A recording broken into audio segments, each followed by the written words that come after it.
Assalamu alaikum. Okay, bismillahirrahmanirrahim. I was saying that we had Mito's birthday present in the background. He's like this white, like racist dude kind of thing, like a big man that you put on a stand and you punch him. Because, Mito's 15 now and he likes to punch me, so I figured I should give him an alternative. And I put him up in the background for just a little humor because I think everyone needs a little bit of pandemic humor, but my German Shepherd does not have a good sense of humor. So every single time he sees this guy, he just starts barking like crazy. So we can't actually have him in the same room wherever we are. But anyway, so those of you who came early got a chance to see Bob. So, alhamdulillah, I just, let me start by first saying a really heartfelt thank you to everyone who donated during Ramadan for the Launch Good campaign. So as I mentioned before, we had, raised over $16,000, I think, when everything was said and done by the end of the month of May, which is incredible because the original target was something like 3,000 something. So, we're so grateful. And, inshallah, I mean, we have a lot, we'll talk more about other things coming up because I think if you've been following us and you know what we've been doing, we have a lot of really exciting projects. And I think that hopefully, we would really love if people could find it in their hearts to donate monthly and help us kind of continue a lot of these projects and help us kind of, share in that journey that, requires investment. And I think that one of the really exciting things that we're going to do, we talked about this in the Q&A when the professor revealed some of the new research that he's doing on the Quran.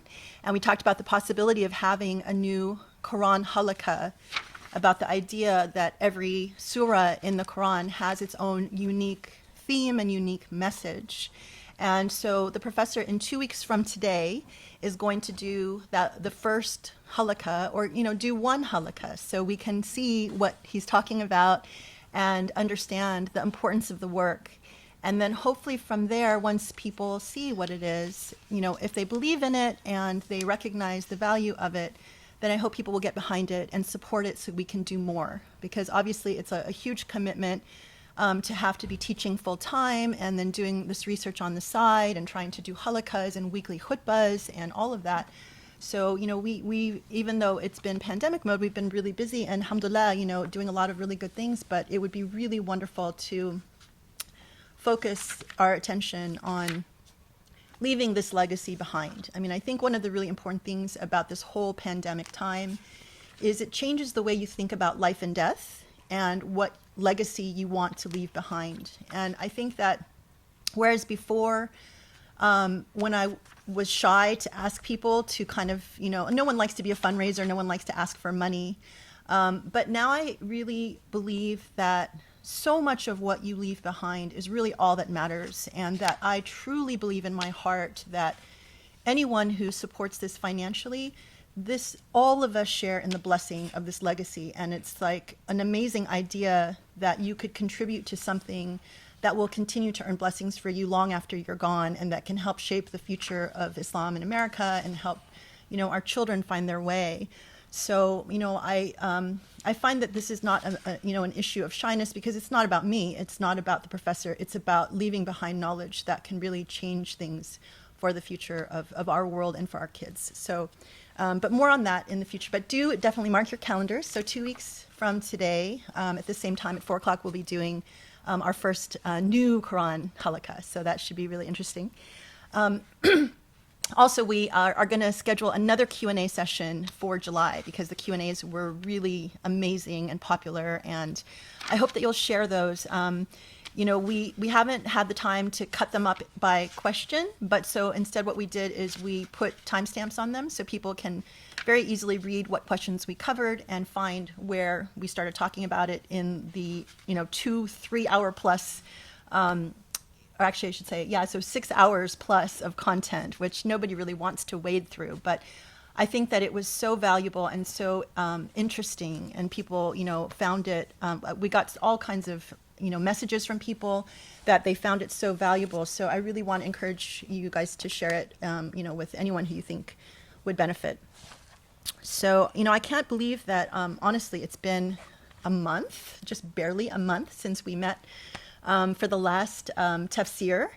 And it's incredible because it feels like a long time ago, right? I mean, it's like the whole experience, I think, of time has changed. So the last time we got together, like we were a few days into Ramadan.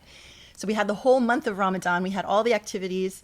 And it's like when I think back to where we were, it was like a different time in a different world, right? Because at that point, we were just dealing with the reality of the pandemic lockdown and the fact that everything was going online. And we were asking, okay, mosques are closing. What do we do about Taraweeh prayer? What do we do about virtual khutbahs? And we were really like, I was especially really engaged in like, okay, how many people are dying from the pandemic and how many people, the numbers and all of that. And so fast forward to a month and here we are in a completely different world, looking at protests. The professor was just telling me that the protests continue on. Of course, everyone now has seen, or has become aware of, the police brutality, George Floyd, and all of the countless other people who have been killed. And just, everything, right? So it's like we've forgotten about the pandemic. Now it's like the pandemic has entered a new phase of like, are we really going to open up our country? Are we going to go back to normal? I mean, nothing has honestly changed, but now we're dealing with, economic downturn, threats to democracy, the way people are dealing with the violence and police brutality on the streets. It's just, I think, shocking and, very, I'm sure, emotional for everyone, because I know for me, I have so many mixed emotions and it's hard to also kind of follow just the overwhelming like avalanche of news that hits you every day. Everyone is talking about a different aspect of it. So for example, if you're listening to mainstream media, you're hearing a very sort of singular view that, it's about looting and it's about violence, but if you dig a little deeper, then of course, you listen to some of the independent news channels, you hear a lot more nuance and a lot more layering. People are talking about looting as a good thing, as, sort of a thing that is a response to the rich. But then you find that people are reporting most of the people that are looting are like white teenagers that have no interest in politics. And they're just taking advantage of the moment to break in a store and grab some free shoes. You're hearing about store owners, both rich and poor, that are getting brutalized, black owners who are calling the police for help but getting brutalized in the process. And then it's heartbreaking to see just so many peaceful protesters, many of whom are so young and, that are confronting a very uncertain future. Like if they've graduated from college, they have no prospects for a job. And, they're standing there with their arms up yelling, don't shoot, don't shoot. Or they're, getting boxed in by police and saying, let us go home or let us leave. And I think these things are just so heartbreaking. And it's, so one of the things that I know that I struggle with, I mean, obviously, I'm not a person of color. I'm not a black person. I don't know what it's like to be a black person in America. And so, clearly, racism is at the forefront of everyone's conversations. And, here in the Muslim community, of course, we have our own issues with racism that we need to confront. So I guess in some ways, it's sort of good that a lot of this stuff is now coming to the surface, and the question is, how are we going to deal with some of those things?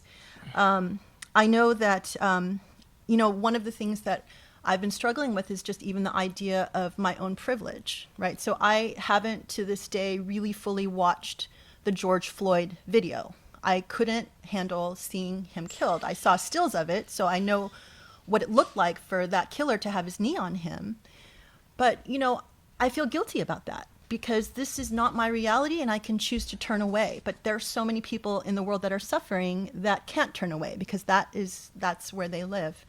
So, clearly, as a news junkie by nature, I've, had to, for survival purposes, stop being so much of a news junkie, right? So it's like I was literally, as I said, in the last Halaqa, I was watching so much stuff, about the pandemic. It was getting to be too much. But then now the pandemic, the presidential election, the economic collapse, the decisions that our government is making, it's like, okay, it's too much, but at the same time, as to be an engaged Muslim, we still have to stay connected. So, clearly, I think the answer is to become more discerning and to be, careful that you're not just, exploding all of your energy on stuff that is just not necessarily important. And I think that, so I wanted to share at least some of the sources that I have found really valuable, because I think that, when you're like, the vast majority of people are watching like MSNBC, and that's the station that toes the Democratic line, or on the other side, you're listening to Fox News, there's the Republican line. And the vast majority of what people are hearing is very, partisan. So I thought that I would share a show that I have found extremely valuable. It's called Rising on Hill TV, which is on a YouTube channel. And what's interesting about that, because I'm sort of, I'm in search of truth tellers, right? So, I feel like we're sort of in the business of truth telling and saying things that most people don't like to hear, and that, would be very controversial, but that I think in our time is especially necessary. So, for example, following politics, this show Rising has two commentators. One is Crystal Ball; she's a Democrat, and the man is a Republican. His name is Sagar Enjeti, and both of them come from the world of media. So, and also from Washington. So they know, very deeply what goes on behind the scenes in Washington and how it works, and how news is spread and how people get talking points every day and say, okay, here's what you have to say, and you hear those talking points repeated on all, the various channels. And they are able to actually, present sort of a balanced view from a truth-telling perspective. I mean, they're both populists, and they both have their own, perspectives, Democrat, Republican, but they're more interested in truth-telling. And they bring a lot of really smart people on the show to kind of help you get, beyond sort of the talking points. So they were actually, interestingly, on another person's show this past week. I don't know if people know Joe Rogan. He's got the #1 podcast in America, and it's very interesting. So Joe Rogan is kind of this Hollywood figure. He was on the show Fear Factor, and he's kind of he kind of speaks for everyday America, right? And it's sort of refreshingly honest, and surprisingly, he's kind of a MMA guy, mixed martial arts. So he's this big dude, and he's bald, and he swears a lot, But the thing about him is he's created this space for truth telling, where people are just very honest, and he has grown his audience, tremendously. And it was a big deal when he, endorsed Bernie Sanders. People were up in arms. It's this guy is looks like, a meathead or something, But he's a really smart guy. And he actually had both Crystal Ball and Sagar Enjeti on his show this past week. And it's a 3-hour-long conversation, but it was fascinating because they really dug down into the layers that people don't normally hear about our political system. They were talking about, different issues related to the protests and all of that. So I just really encourage people to kind of look for alternate means of getting their news. And, and I think it's a surprising thing when you find truth tellers across a lot of different spectrums. So here in this one show, you had kind of middle America and Democrat and Republican, but they came together on humanist, populist, reality-based issues. So it's really worth listening to. And then other sources of information that I trust are The Intercept, which is some of their rock stars are Glenn Greenewalt and Mehdi Hassan, who's a Muslim actually, and was on Al Jazeera, but he's an incredible journalist. Ryan Grimm, Naomi Klein, they're just anyone associated with The Intercept is amazing. They're really dedicated to digging out the truth. And then also Democracy Now! With Amy Goodman has always been incredible. And then I also like a podcast by the documentary filmmaker Michael Moore. And, he's always been a truth teller through his documentaries, and recently came out with a new documentary called The Planet of the Human, which was very interesting. It came out in celebration of the 50th anniversary of Earth Day. And it's a documentary about environmental activism and the failures of environmental activism and the whole climate change issue. And what was striking about it is because of the pandemic, they released it for free on YouTube so that, it turned out that like 8.3 million people watched it. But it was so like upsetting to the corporate world that they were able to cobble together some kind of lawsuit where they were able to force YouTube to go black. So they banned it. And for 12 days, it was banned. And it just came back online now. So it had, they found some issue with copyright or whatever. But clearly, it's truth-telling. They obviously hit a nerve, and it obviously became a very big issue for people to quash it. So you should definitely watch it, just for that. So, it's just to emphasize, we live in a time where trust is so, it's just not here. And people, trust is a really important measure of our personal security, right? If you don't have something to trust, it undermines everything about your world. And so, from a sort of non-Muslim perspective, some of these sources are really important for just staying, abreast with what's happening in the real world. And, it's like there was so much conflicting information, so much bipartisanship, so much politicking, it really is difficult to know who to trust. So, during Ramadan, the month of Ramadan, it was such a nice break to kind of say, okay, I'm going to take this time to sort of literally turn inward to home, right? So a lot of people know that I shared chapters of The Search for Beauty, the book by the professor. And, it was an amazing experience. I just wanted to talk about it again because now that we've sort of come out of Ramadan and we, sort of feel like, the blessings and the sort of ethereal spiritual lift that you get during that month, you feel like palpably like it's gone, it's not Ramadan anymore. But some of what was really special during that month was waking up every day and going, okay, what is the chapter that I am going to engage? And as I mentioned, I would say Bismillah ar-Rahman ar-Rahim and say Al-Fatiha and then randomly, open to something and ask God really to choose the right chapter.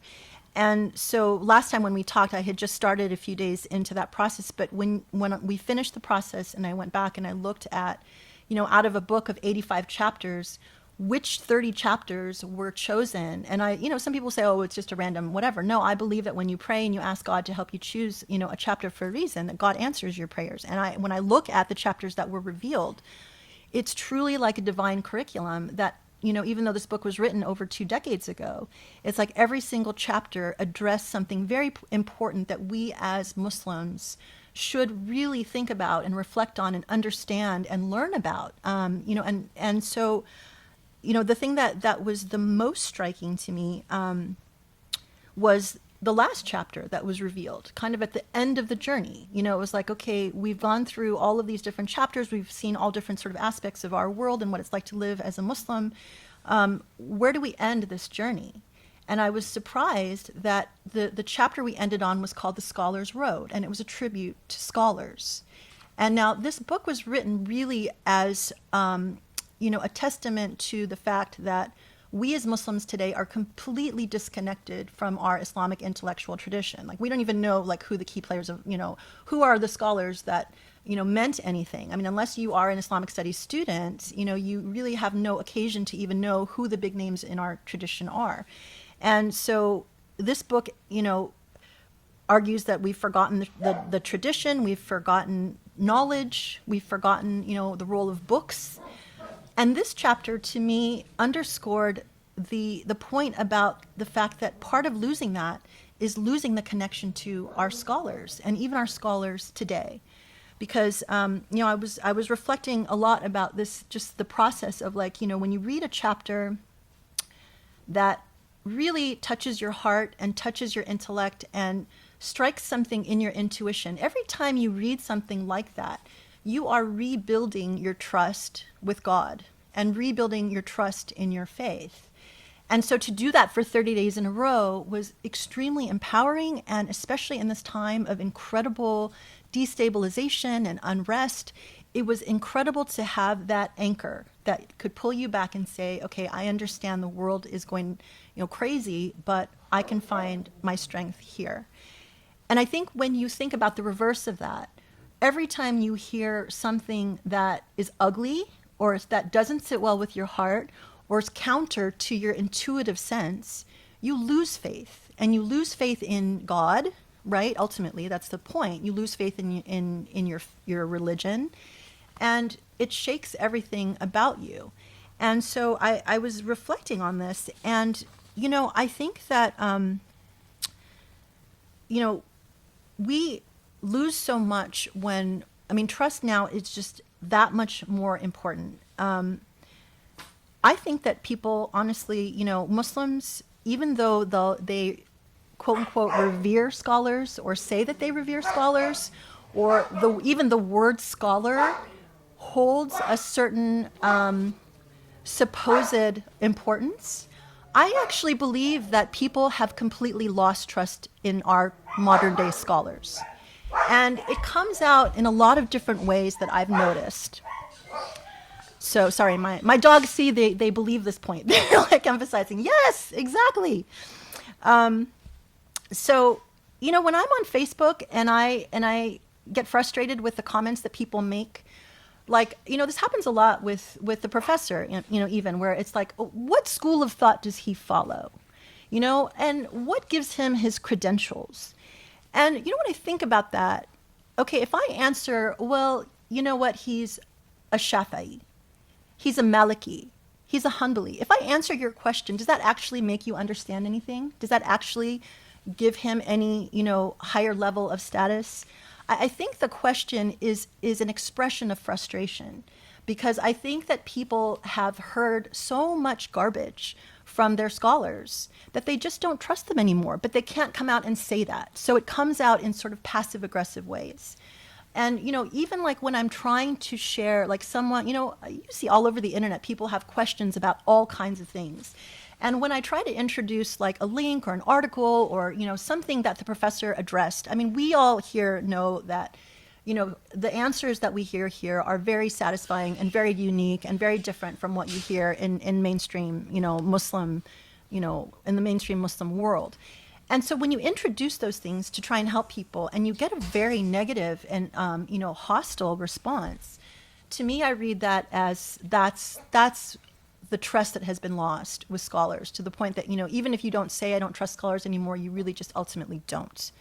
And I don't blame them, because, in our time, there are so many scholars that are silent in the face of injustice, or they say things that are ugly, or they say things that don't sit with your heart or, sit with your intuition. And what are you supposed to do with those emotions? So, what does it mean when we've lost our connection to our scholars, especially when God tells us that scholars, inherit the earth after the prophets are gone, right? So that leaves us in a really, really bad place. So, what is the point of me raising this? I think that, coming back to, first of all, the 30th chapter that I shared, called The Scholar's Road, I can't do it justice. I can't tell you how incredible it is. All I can say is please read it, because it introduces us to a lot of scholars, but it introduces us to sort of these rock star scholars in our history.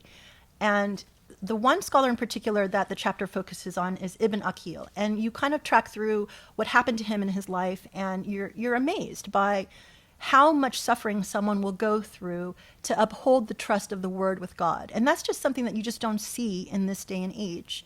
And so it was an eye-opener for me, because on paper, it's like, this is what a scholar should be. This is what a scholar goes through as part of their seasoning and their training, and what leads to wisdom and tests their commitment. And this is what we have forgotten and what we should expect of our scholars.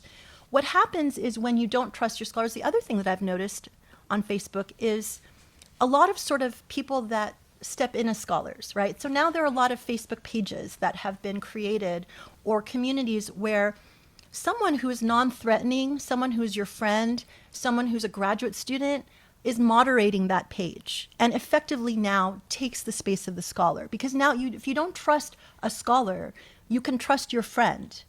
But what happens then to the quality of the scholarship? You can start and you can say, okay, I created this Facebook page for people to come, and it's, it's a non-judgment space. It's a safe space to ask questions that, you might have or don't feel like you can't ask anywhere else. But what happens is when you open the door to those questions, you start getting really important, serious questions, and questions that have been dropped elsewhere, right, by other scholars. So you've effectively now put your friend in the position of the scholar, and that's unfair to your friend, you know? And so, but it lowers the level of everything. So, and then what happens then to the scholars that maybe are worthy of your trust, right? That maybe aren't the rock star scholars that you see on Facebook every day or find on Instagram, but they're the ones that are busy doing the real work of scholarship, and they're maybe publishing books or doing something like that. And obviously for me, you know, I have followed the professor in my, you know, for the last, virtually my entire time as a convert. I've read virtually everything he's written since we've met.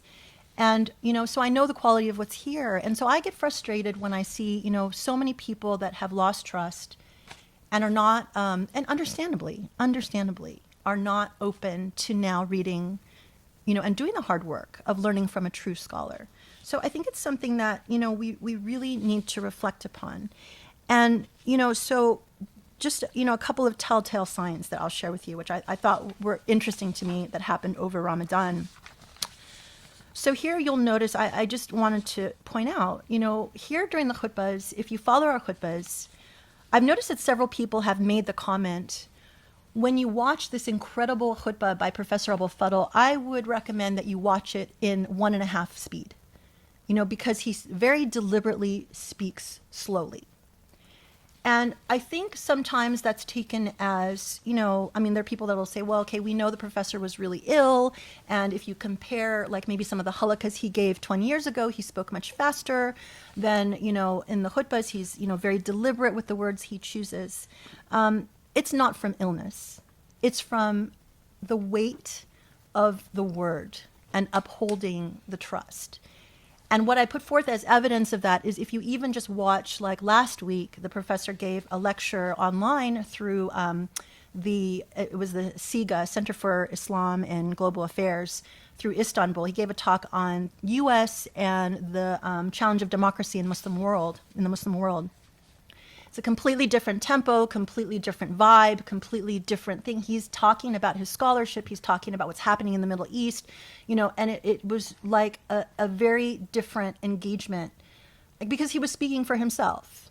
You know, he was speaking, sharing his ideas about his scholarship. He was not speaking and trying to convey the weight of God's word and what the Quran is trying to teach us as Muslims. So, you know, when he takes his time to choose the words, it's because he knows that he is going to be held accountable if he doesn't handle or present this in a way that's worthy of what he's teaching you.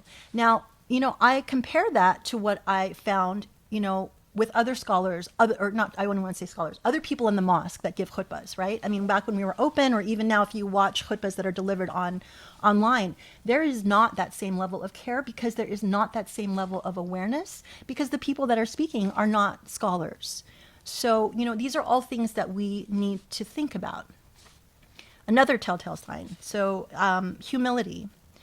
I was on Facebook and I was shocked to find that someone who's known as a famous imam somewhere in the UK was posting pictures of his new BMW that he had just bought. And he was making the point about how, because he travels to so many places, he really needs a reliable car. And he showed a picture of the car he had before, which was beautiful.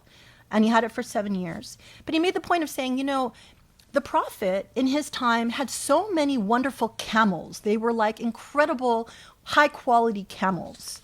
And this was a justification for him buying a BMW and posting it online. And, you know, and everyone was like, oh, mashallah, brother, congratulations, blah, blah, blah. And I was like shocked and ashamed. And I thought, really? Are we really posting pictures of our BMW, you know, in a time of a pandemic, an economic downturn, and all of this? And you were using the Prophet and his camels as justification? I mean, come on, really? And, you know, if the Prophet were to buy a car, like, I mean, you know, astaghfirullah, if he lived in our day, I would imagine him buying, like, you know, an electric powered car, maybe like a Prius or a Honda, something small. And I'm sure he would not post on Facebook about it. You know, and so it's just like that point of humility. I don't know. I just, you know, it was just something that was so jarring to me. And then the issue of sort of honesty, right? Truth telling and beauty and, depth of knowledge. It's like when I listen to a scholar, and I trust the scholar. Why is that? Is it, it's because that person is saying something to me that is relevant to my life and that helps me navigate, the world and help me figure out how to be a good Muslim, a better person.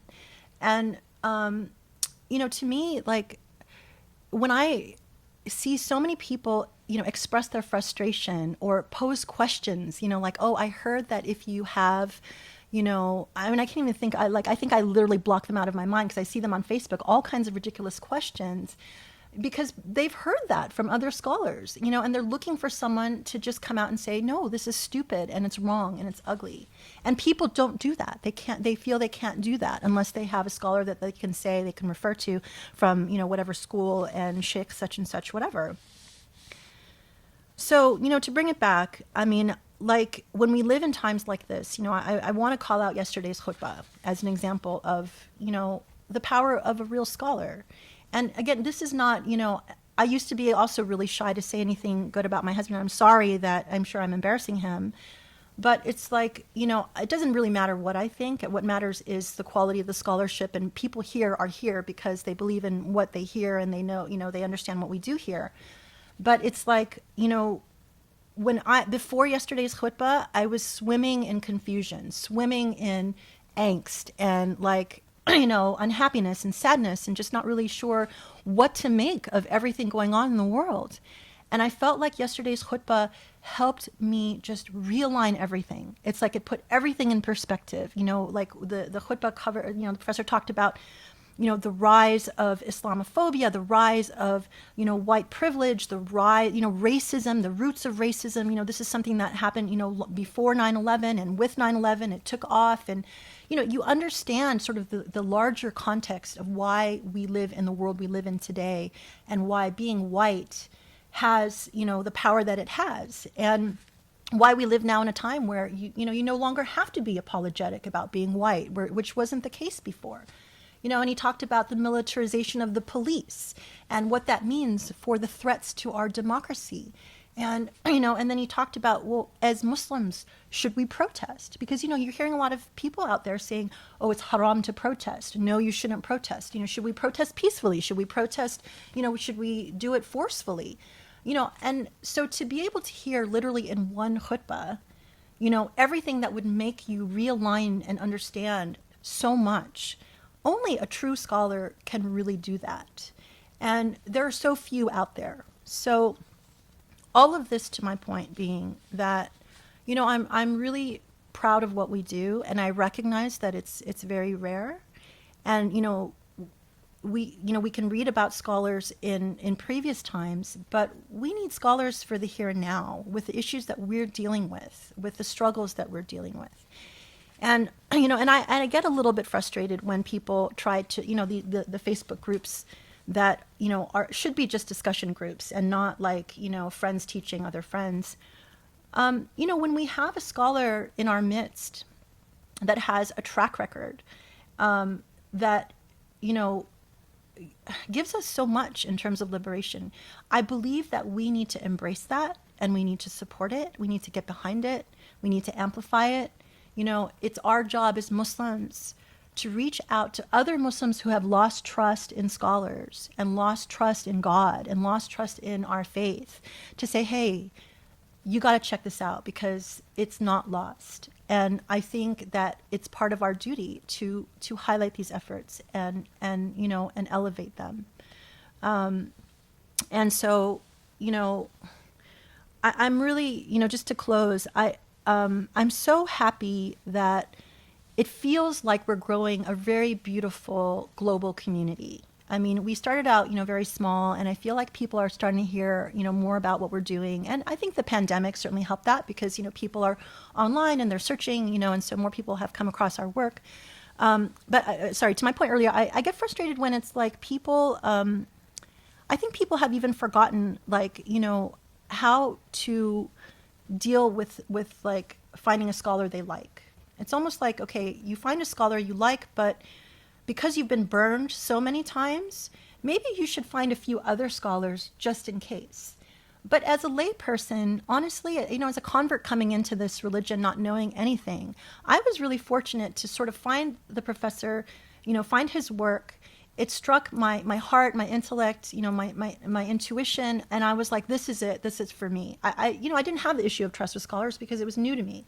So it's like, okay, I believe in this scholar. I trust this scholar. I don't really want to be scholar hopping, and this is for me. I'm not saying this for everyone else, but it worked for me because it was a source. I didn't know enough. I couldn't navigate between different scholars. I couldn't contrast and compare.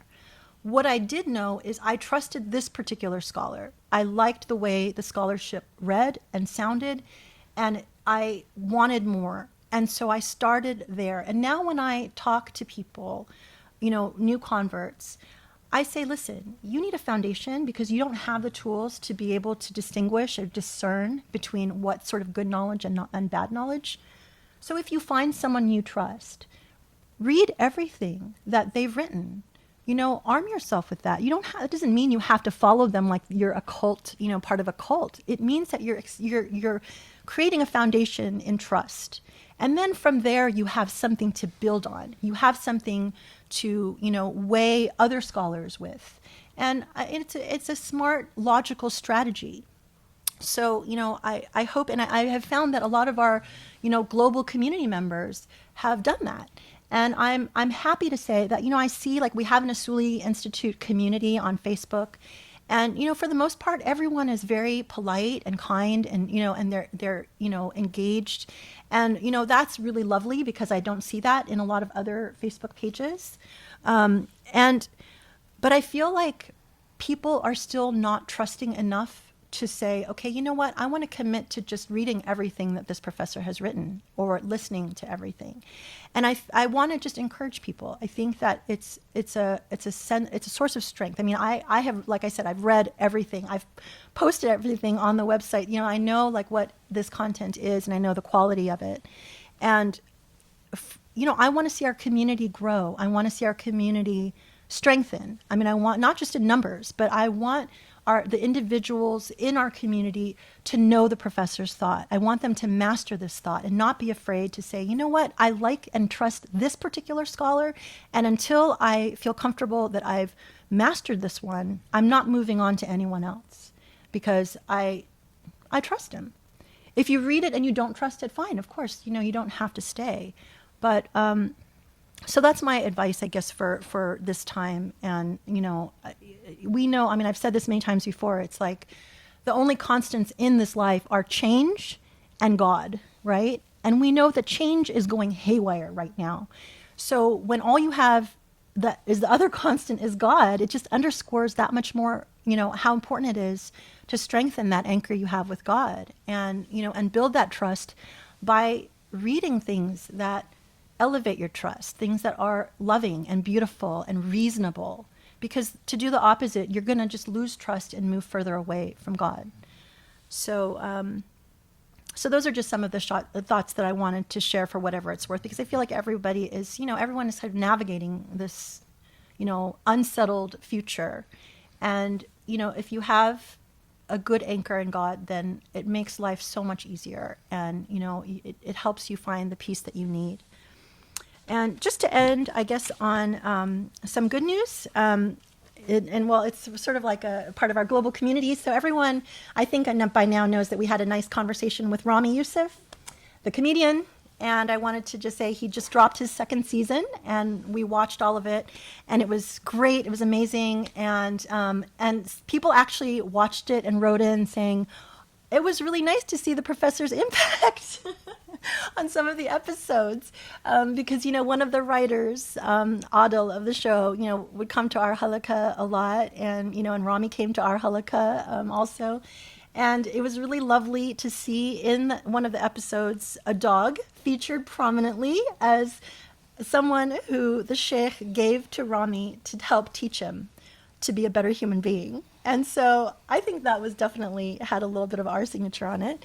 And then, they showed a prayer space with, men and women praying side by side, which we do at the halaqas, and some other things that were more, intellectual. But So I hope, I mean, maybe I'm imagining it, but I hope that we had some positive influence in that. And I really encourage people to watch it because, you know, even if there are a lot of really difficult topics that are taboo, I think that there's so much beauty in addressing those topics head on and learning to, you know, talk about how do we deal with these issues, because they're real issues. And, you know, Islam, you know, is about engaging the ideas and critical thinking, and that's what we're here about.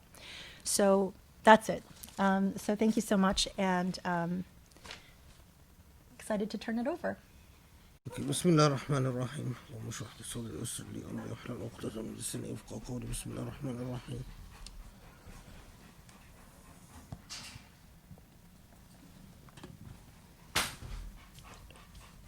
So, inshallah, we'll be returning to Surah Al-Fajr.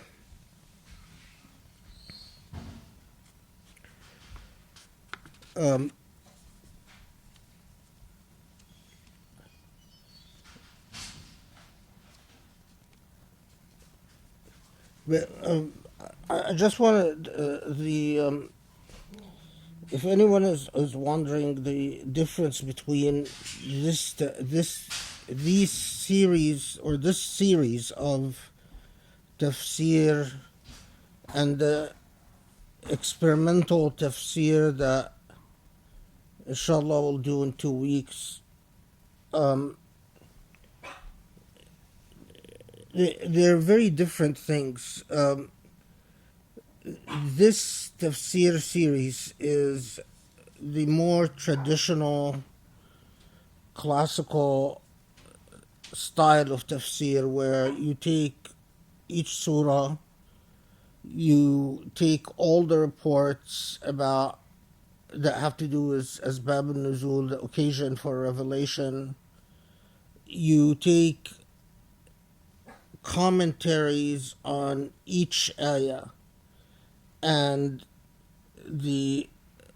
everything that's been said about each ayah,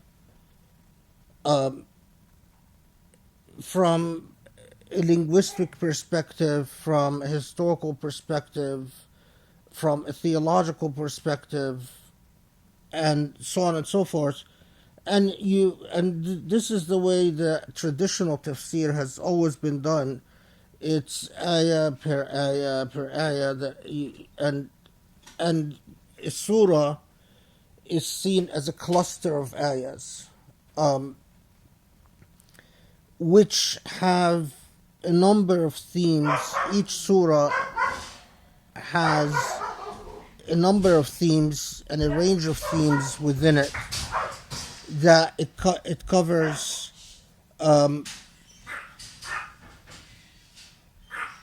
One after the other until you get to the end of the surah. Now, there has been a question that I've wrestled with for a very long time, even at a time when I was in no position to answer any of these questions, meaning when I was very young. I don't really remember when I started wondering about this, but the question was and is, what is the function of each surah? If surahs are clusters of ayahs, are different surahs in the Quran redundant? Do they basically convey the same message over and over and over again, but they will make the point that life is a test, and that if you don't do well in your test, you go to hellfire, and if you do well, you go to Jannah. Is that point made just repeatedly in a number of surahs in a largely redundant way? And that, for me, has been a troubling question. I mean, if you take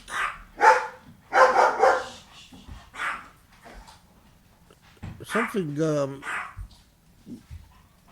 if we take a surah out of the Quran and if we take, let's say, Surah Al-Ankabut, or we take Surah An-Nahl, does the coherence of the Quran lose anything if we simply delete a surah? So that's how the inquiry began, and I wanted to understand why each surah in the Quran, why each particular surah as a unity, not as a clusters of ayahs, but as a unity. Why is it there? The other thing is that when you study this material long enough, you realize that the earlier recipients of the Quran, the first Arabs who listened to the Quran, had an ability to interact and understand it in a way that is largely lost to us. The Quran spoke to them in a style and in themes and in images and in metaphors that was much closer to who they are as human beings, as epistemological human beings, as people ingrained within a certain set of experiences in their culture. And that part of the very early interactions with the Quran, what we notice that the commentaries on the Quran get longer as more centuries pass, as people's first experiences with the Quran get more remote, their commentaries get longer. The very first commentaries on the Quran were very short. Tafsir Muqatil, for instance, I mean, often it was just 1 volume or 2 volumes, and it was clear that they were relying on a certain memory, collective memory that they had of this text, that they would often reference in very succinct fashion. A part of that historical memory that was lost is the way that they named the different surahs. We all are told that, Surah Al-Ankabut is called Al-Ankabut because the word Ankabut is mentioned there. But that's not really a sufficient answer. When you look into it, you discover that, no, each surah could have had a very different name. That there were enough words, unique or atypical words, referenced in the surah. So what I'm saying is that the early Muslims, when they named surahs, they're often named surahs because of a thematic relationship. They understood something about the purpose of the surah that eludes us. So anyway, all of this led to years of reading each surah and trying to imagine what role, what psychological, theological, philosophical, emotive role each surah played when it was revealed. Why do we have that chapter as a chapter? So I don't do a tafsir that deals with every ayah in every surah. Rather, I do a tafsir that tries to figure out the collective purpose of the surah. And of course, to do that for each surah, and to do it to do it justice, you're talking about, even if we exclude the shorter surahs, which have a different pedagogical role than the longer surahs.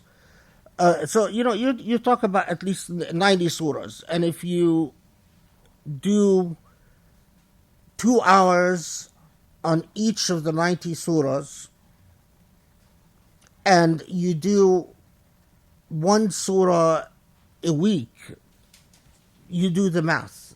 Then it would need a substantial period of time to actually just transmit that discourse, or transmit. So what we thought about is that doing a sample halaqa where I just demonstrate what I am talking about. It's very hard for people to, I think, understand unless you give them an example. So I'm not even sure at this point which surah I'm going to pick, because I don't want to start with Al-Baqarah, because Al-Baqarah would need more than a single halaqa to really discuss the role of Al-Baqarah. And I don't want to do Ali Imran, because the same applies to Ali Imran. And I don't want to do Nisa, because the same applies to Nisa. So then you have to take a shorter surah, and you have to take a shorter surah, and you have to show the thematic role that shorter surah plays, why that surah was revealed, and what role that particular surah plays in the collective message of the Quran, and hopefully by the time you get done with the entire thing, people would understand why each surah plays a unique role, and that investing in studying the collective message of the Quran is extremely worthwhile. That in fact, this incremental, segmented way of studying the Quran as ayah by ayah by ayah denies us a lot. I mean, we miss a great deal when we do that. So anyway, that's the purpose, and we'll see. I mean, I'm not sure where we'll go from there. I don't want to cancel these series of halaqas just because they preserve an important knowledge, and that's the classical tradition on tafsir. And adding a new series of tafsir, it would be just a lot, unless there's some relief from teaching, so that I wouldn't have to teach maybe for a year or something, so that I can okay, is that clear? Is that clear?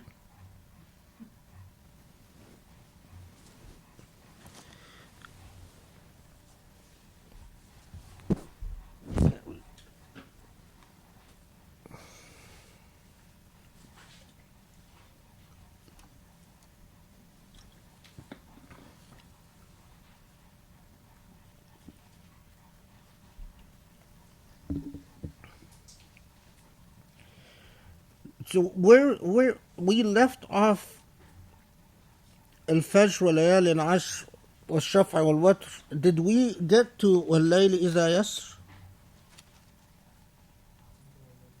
The first three verses. Did you say no? My notes have والشفع والوتر as the last thing we talked about. Did you get that? Washa.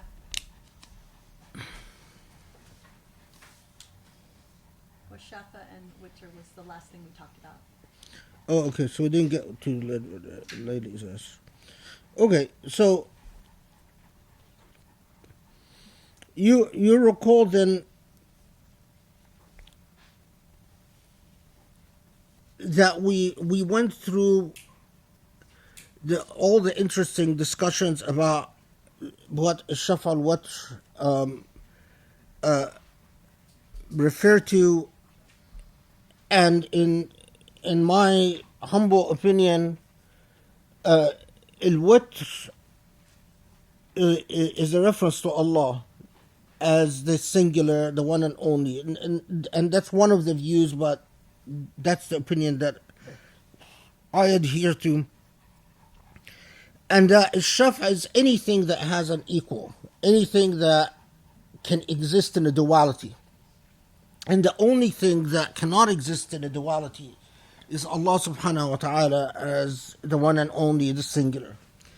So, and then you remember that the surah starts like all the earliest revelations, and everyone will remember that nearly all the authorities said that Surah Al-Fajr is a Meccan surah. It was among the early surahs in Mecca, except for, I believe it was Ali ibn Abi Talha who said no, it was revealed in Medina. But when we have a singular report like that, so we can comfortably say that Surah Al-Fajr is among the earlier revelations, and anyway, stylistically, it follows the pattern of the very early revelations of the Quran, where Allah is building the iman of the structure of iman in a human being. That Muslim person, that human being who is going to bring Allah's message to the world, and in fact is going to become responsible for establishing an entire new civilization and bringing back the purity of the message of Ibrahim alayhi salam. Because remember that in Islam there's an early monotheism, and it's the monotheism of all the prophets from Adam onwards, and that Judaism has tribalized the monotheism. So Judaism became a theology for Israelites, a race, and a tribal lineage, if you will. The co-optation of monotheism to an ethnic reality, and the grafting of monotheism to an ethnic reality, while Christianity had diluted monotheism itself.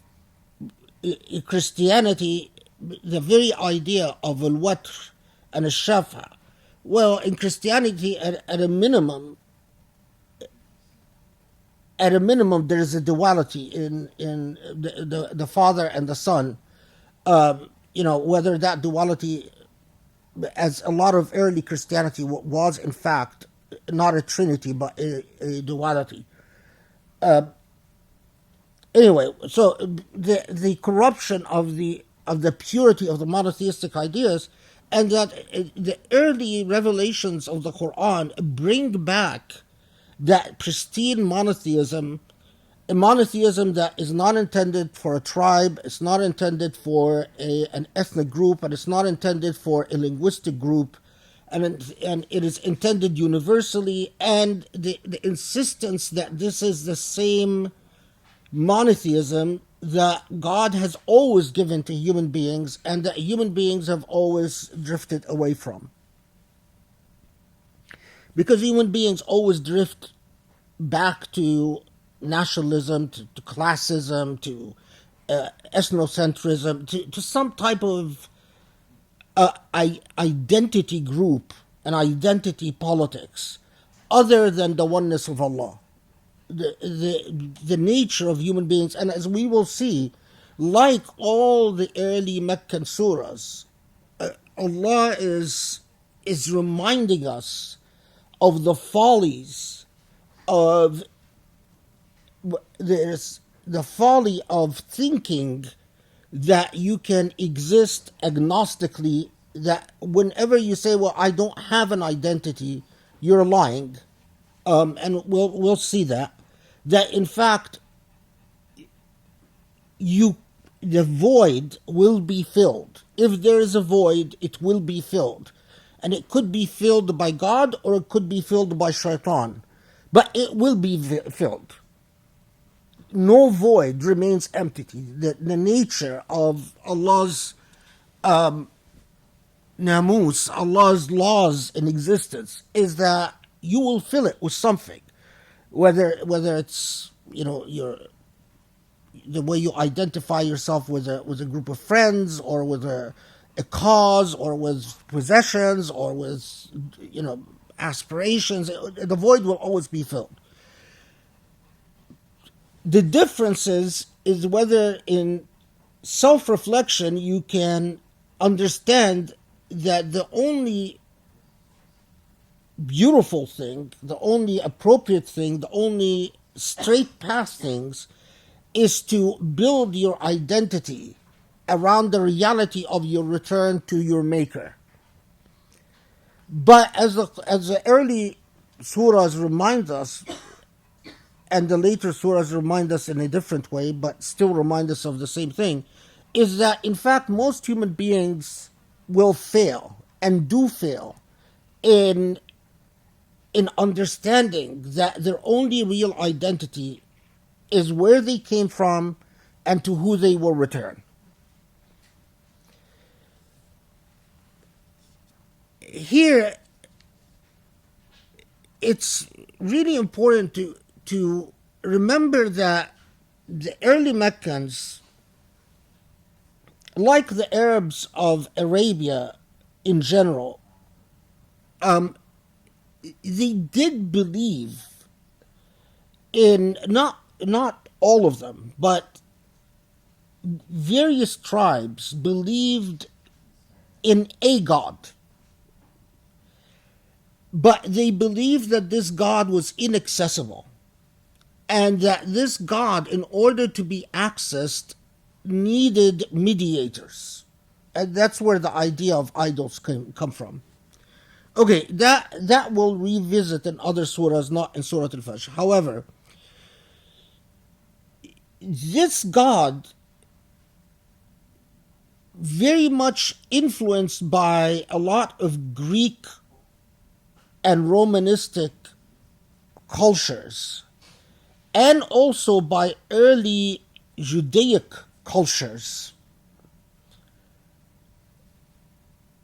this God existed to respond to the here and now, but once you died, you perished. Christianity had the idea of resurrection. Some forms of later Judaism had the idea of resurrection, not universally, but Greco-Roman cultures and early Judaic cultures believed there is no resurrection. By the way, some forms of some early Judaic theologies believed that resurrection would be only for Israelites, and that all the other races would perish. Only Israelites would be resurrected. And this is a critical point, that when Islam called upon the early Muslims, it ignited in them what they considered culturally to be the old mythology, the extinct mythology of resurrection. The Arabs, or the early recipients in Arabia, would hear about resurrection from Christians, would hear about the old mythology that believed in resurrection, but by the time Muhammad is there, alayhi salatu, the cool thing, if you were cool, if you were hip and happening, if you were carrot, if you were with it, you no longer believed in resurrection. Now, of course, there is a very practical reason, is that the influential, the elite, the aristocracy of Arabia did not want resurrection, because resurrection meant accountability. And remember, so for instance, when Allah says, وَيْلٌ لِلْمُطَفِّفِينَ الَّذِينَ إِذَا اكْتَالُوا عَلَى النَّاسِ يَسْتَوْفُونَ وَإِذَا كَالُوهُمْ أَوْ وَزَنُوهُمْ يَخْسِرُونَ أَلَا يَظُنُّ أُولَئِكَ أَنَّهُمْ مَبْعُوثُونَ لِيَوْمٍ عَظِيمٍ يَوْمَ يَقُومُ النَّاسُ لِرَبِّ الْعَالَمِينَ. When Allah is reminding merchants and the aristocracy, do you really think you're not going to be held responsible for what you do on this earth? Do you really think that when you cheat, when you lie, when you إِذَا الْمَوْءُودَةُ سُئِلَتْ بِأَيِّ ذَنْبٍ قُتِلَتْ, when you kill someone, do you really think that it is as you want it to be? What is it that you want it to be? And we, that's the point that I will demonstrate, inshallah, in so many of the Quranic discourse, that the Meccans had latched onto Greco-Roman culture and early Israelite culture, that there is no resurrection, there is no accountability, there is no justice, you die and you perish. And for them, that was a very important point, because if it was otherwise, it would cause a revolution in. They understood what akhlaq was. They understood what shiyam was, what good manners and ethics were. But ethics remained optional as long as they were a matter of reputation. So, you could do the ethical thing either because you want to have a good reputation, or you can do the ethical thing because you fear God and you know there is going to be accountability. What is the problem with doing the ethical thing largely for sociological reasons is that if you can get away with it, where it doesn't affect your reputation, you do it. So you betray what is ethical as long as you can get away with it. And that's precisely the type of morality that the Meccans had. Yes, not cheating in trade was an honorable thing. They knew that. However, they knew that if you were from certain tribes, you can afford to cheat, and no one will dare impugn your honor because you're from a very influential tribe. So certain tribes would feel free to dictate their terms, even if it meant breaking their promises and committing fraud, because no one dared to hold them accountable. So that dynamic with morality and ethics is something that was very much present in Meccan culture, and something that the Quran comes and confronts head on and points the finger at the early recipients of the Quran, and by saying, no, understand that everything that transpires in your world is in fact nothing but a means to an end. The end is the hereafter. This life is not the real life. This is just your transportation to the real life. This is just a test. And there will be no escaping the consequences. And this point, you will notice, is hammered by the early Quranic revelations time and time. Nearly there is no surah among the earliest Meccan surahs that doesn't bring back, harp on that point of accountability again and again, because it is transforming the moral code of the audience of the Quran by telling them, you remember this mythology that you thought is nothing but a mythology, that it's all dead, and the idea of accountability and justice and resurrection. Well, guess what? It turns out to be absolutely true. And it is your belief that you just perish and that's the end of it is in fact what's untrue. Now, Surah Al-Fajr, like a lot of the early surahs, the way it wants your relationship with Allah, your attachments, your identification with the divine, to move from associating the divine with a clerical class, those who serve the idols, and a class of idols and the infrastructure that serves ash-shufa'a, the interceders, to a relationship with Allah directly connected to the natural order. And again, step back and think about this.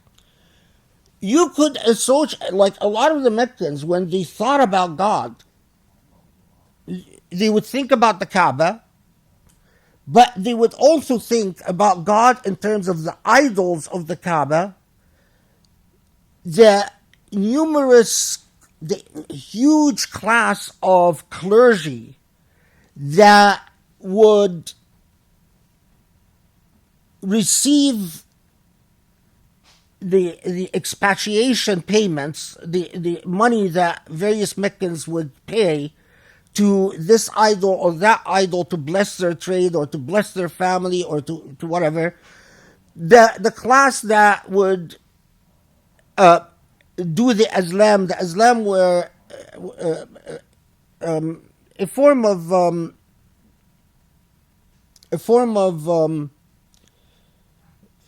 what is the word? There's a word for it. But basically, where they would have arrows in a container, and then you pay money and you ask question, and then you pay the priest money, and the priest would pull out an arrow, and the arrow would either tell you do or don't do.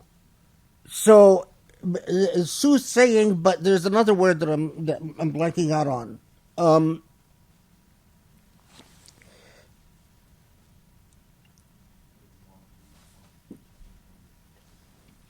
Yeah, like fortune telling.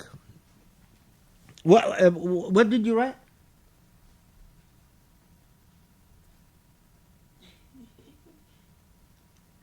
Divination? Oh, divination. Hang on, I'm going to write it. Yes, that's it. Divination. Yeah, divination. So remember that there is a cultural infrastructure, but the cultural infrastructure of how you identify with God is very important. I mean, if in our modern life, for instance, a lot of people, the minute they think of God, they think of the Muslim community that they grew up with, that connected them to God. And that is why when they are disappointed in this Muslim community, they might lose their faith, or they might feel lost, or they might feel like, oh, well, Muslims are hypocrites, so I don't know how I feel about God. The reason for that is that you've actually never believed. You never actually developed a relationship with the divine in the first place. You had a cultural definition of the divine. And so it is something that not a lot of people point to or observe, but it is very important that the Quran repeatedly refers to nature, to creation, and as if telling these Muslims, you want to understand God, look to the order of nature, look to God's creation, not to social institutions or cultural institutions or whatever infrastructure that had defined and shaped your relationship with God. So that is why the early Quranic revelations will often have Allah swearing by the movements of the night and day, the movement of planets, the movements of the sun and moon, the seas, the mountains, the earth, and so on and so forth. And as if saying, reintroduce yourself to your Maker through the handwork of the Maker. To the fact that there is a carefully measured order to creation, and when we know that the Quran refers, repeatedly to the intricate balance of creation. Without the intricate balance, you would not exist, and things would not exist, and that intricate balance is consistently sustained. But that intricate balance would also tell you that in the same way that in an instant all reality will perish, there will be a new reality, and that's the reality of accountability. So Allah swears by the five things, by Al-Fajr, Al-Layal Al-Ashr, the 10 blessed days, and we talked about that, by Al-Shaf, the duality, and Al-Witr, the singularity, and the power of singularity, and وَاللَّيْلِ إِذَا يَسْرِ, which التقابل مع الفجر. So the Fajr and وَاللَّيْلِ إِذَا يَسْرِ, these are the two parallels, the dawn and the night. Okay.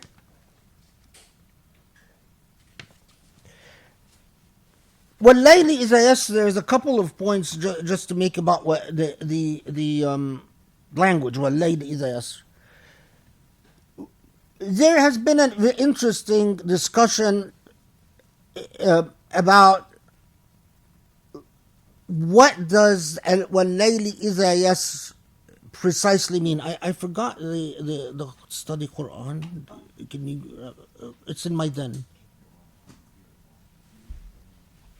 I'm just grabbing my translation.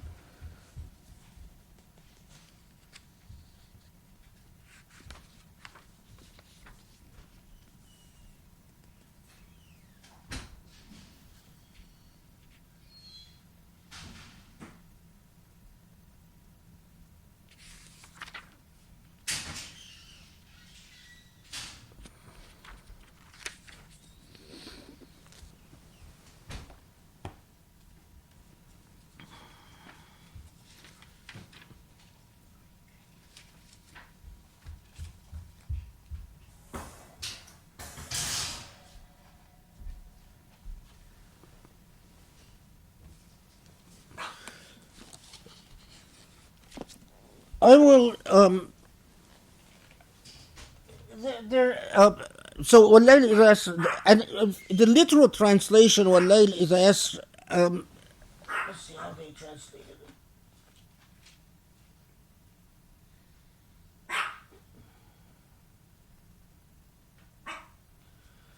Okay, so the study Quran translates it as and the night as it recedes, which is, an acceptable, plausible translation. But the issue, there is a discussion in the tafsir. Is it referring to the night prayers, or is it referring to the night as it progresses? So the night passing before the rise of Fajr, so it's as if the night passing before Al-Fajr comes about, or is it in fact referring to that passes in the night? And here I'll just mention for those of you that know Arabic, some expressions. So, for instance, when we say يسري الليل بجمع فمضى, يسري الليل بجمع فمضى. What we're saying here is there are people that spent the night until the night went away.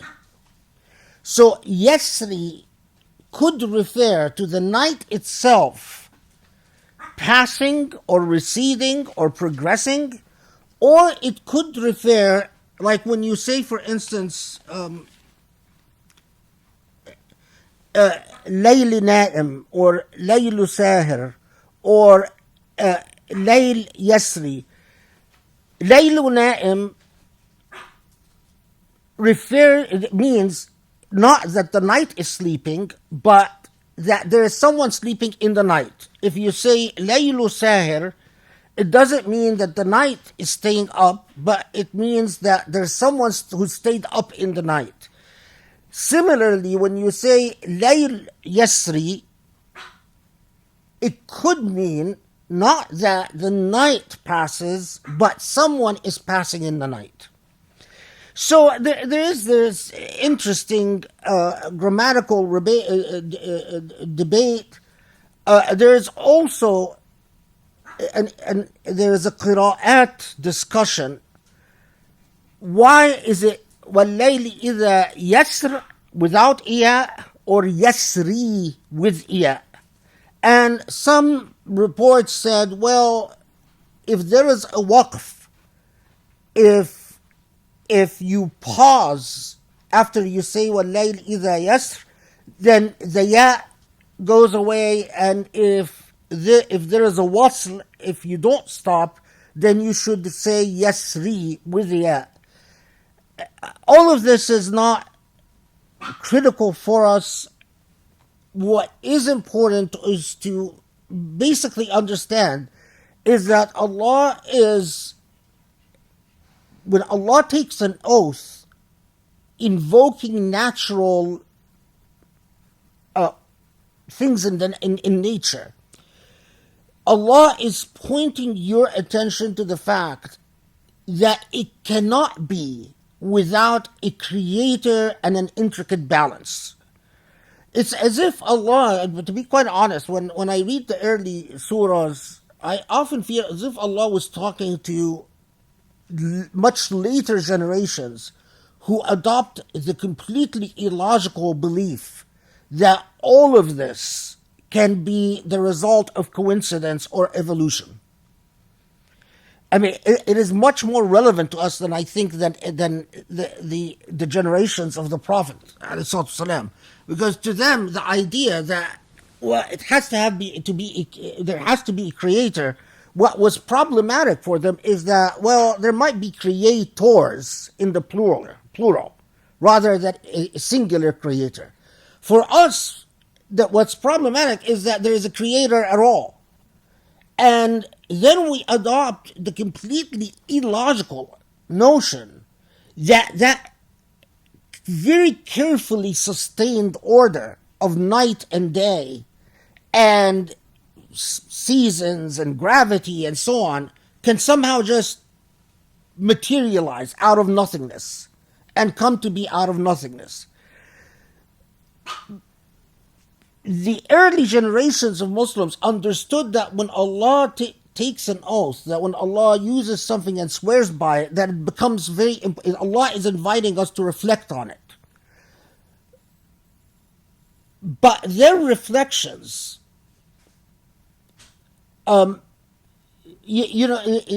perhaps they were not in a position to understand how remarkable that Allah swears by these things as we are. Anyway, I want to move on. Although at this point, we'll come back to it many times. because I've read enough of the so-called new atheists, the movement of the new atheists and the prophets of new atheism. I have to tell you, the prophets of new atheism, like what's his name? I'm blanking out on their names now. It has been a long time since I've read their stuff.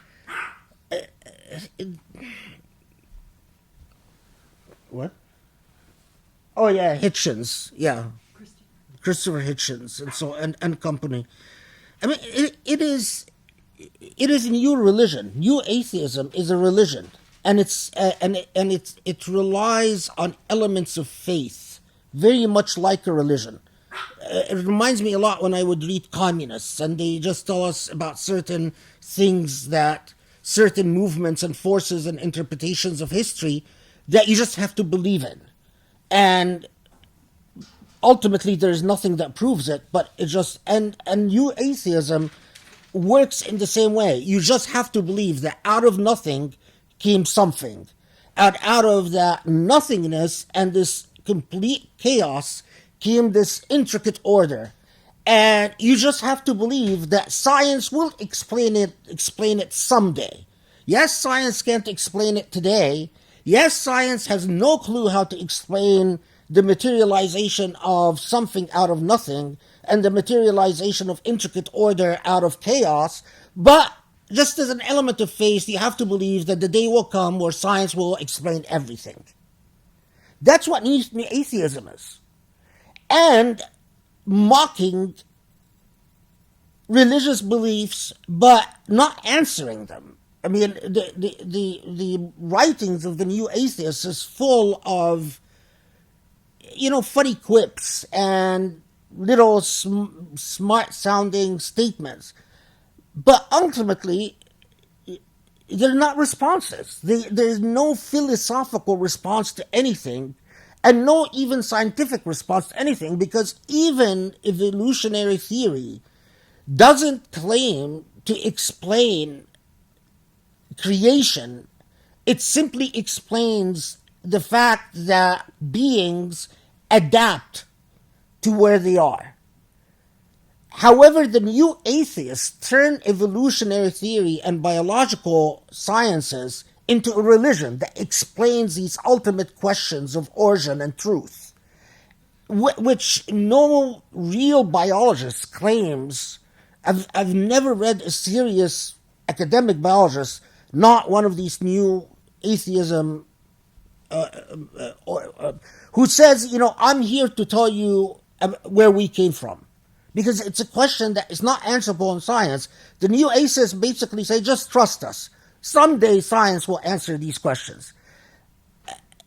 And so when you read Qisar Surah, part 30 of the Quran especially, and part 29, Juz 29 and 30, 29 and 30, and you find that Allah constantly says, look at nature, look at nature. If you're smart, you would pay attention, and you would reflect, and you would take it seriously. Okay, so classic of the Meccan style, this early Meccan style, after the invocation of the Qasam, Allah switches gear and reminds the audience, the recipients of the early Quran, that it is not just nature that speaks to you, but history speaks to you. Nature and history. And from the Quranic perspective, what is the ultimate lesson we get from history? And we'll talk in a second about exactly what these ayahs are saying, but the ultimate lesson we get from history is that whatever will rise will fall. As the Quran says elsewhere, that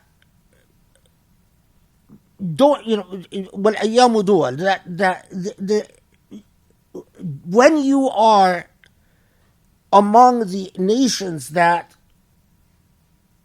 are dominant on earth, trust that the time will come where you will fall. With a further element, that the rise and fall of nations is not happenstance, but that there is a God, and that God aids nations in their rise and punishes nations through their fall. And that history itself is worthy of reflection to understand our Maker and what our Maker wants from us. Now, in this context, as the Quran often did, especially talking to the Quraysh of Mecca, as if Allah is telling Quraysh, remember that there were other nations before you who thrived and who saw themselves as very powerful and mighty, but that ultimately God decreed that they lose their power and their might and that they deteriorate. The early Arabs, in the same way that they knew mythologies about the mythology of resurrection, which they rejected, they had also heard mythologies about Ad, the tribes of Ad, the tribes of Qawm Salih,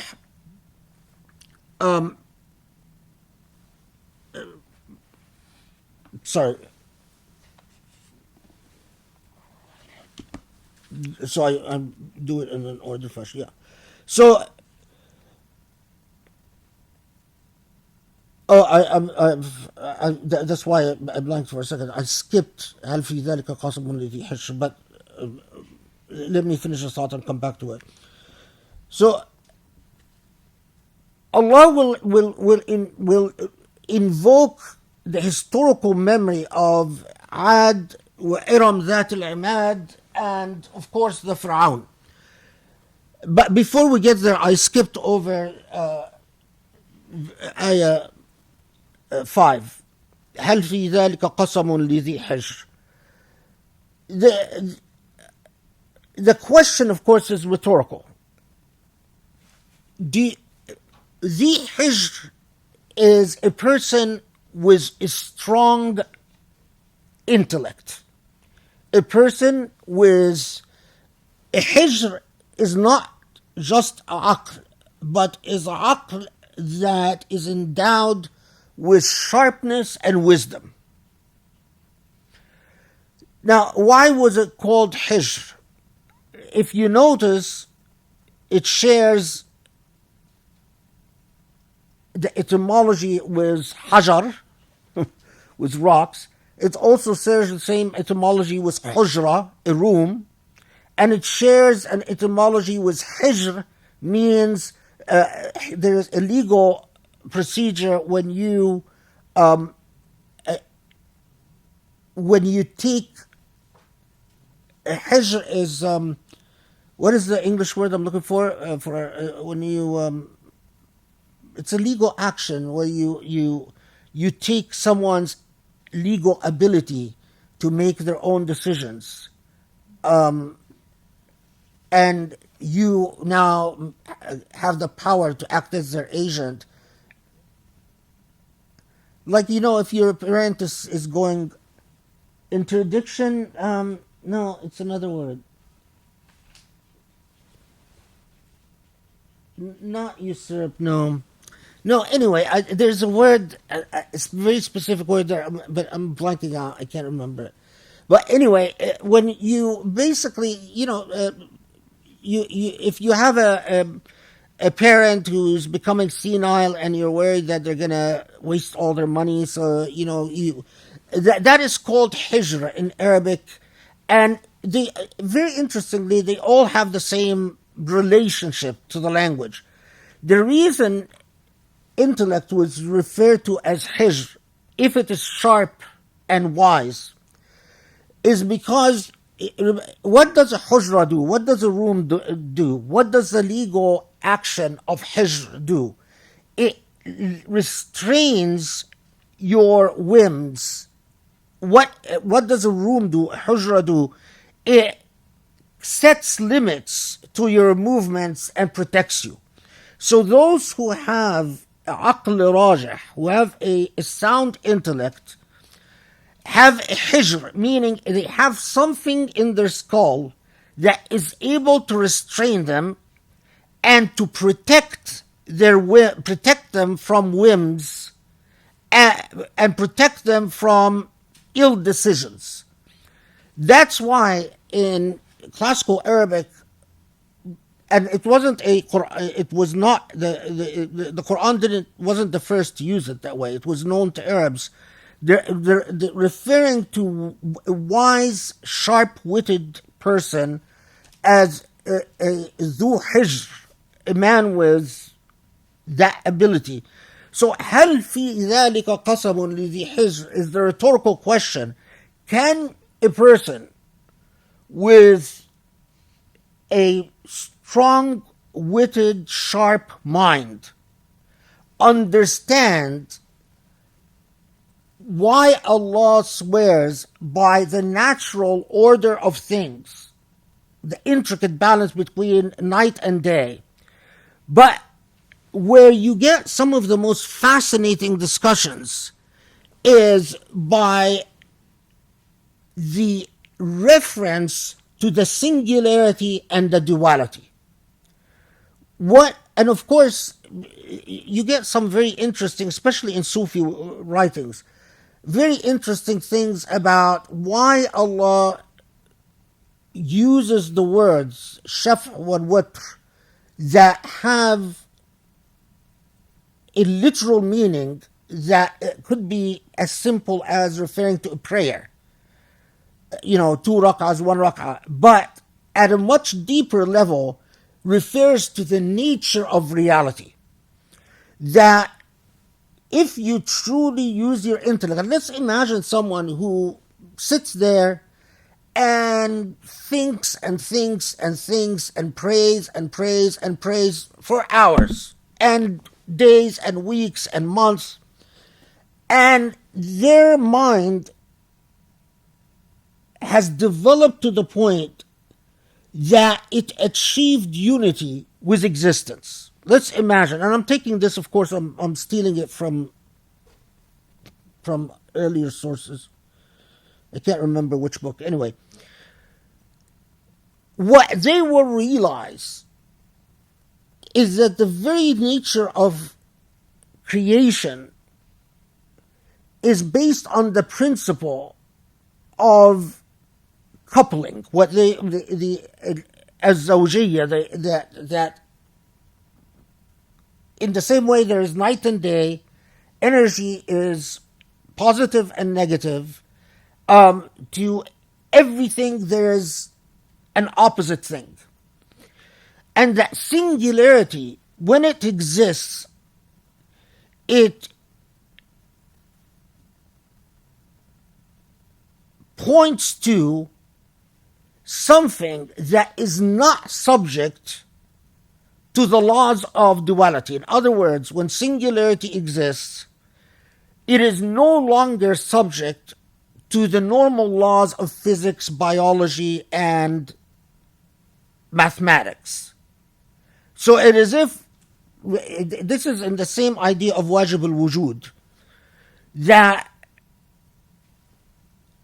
every created thing comes from a creator. That's the logic of duality. But when you reach a singularity, a true singularity, then that logic cannot be applied. We simply do not know, because it's not in our realm of experiences.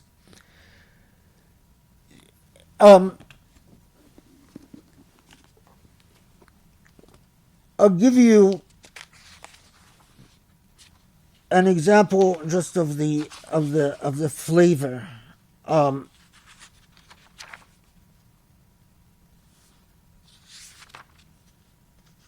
Where is it? Yeah. So here, for instance, this is from Tafsir al-Jilani, which gives you a flavor of that, of what I'm talking about. First, I'm going to just read it in Arabic. So he says, والوتر أي الوجود الوحداني المطلق المنزه عن التعدد والتكثر مطلقا في ذاته. This is the idea of of singularity. الوجود الوحداني, singular existence, المطلق, absolute, المنزه عن التعدد والتكثر مطلقا في ذاته, that not subject to the laws that we know. Then he continues, so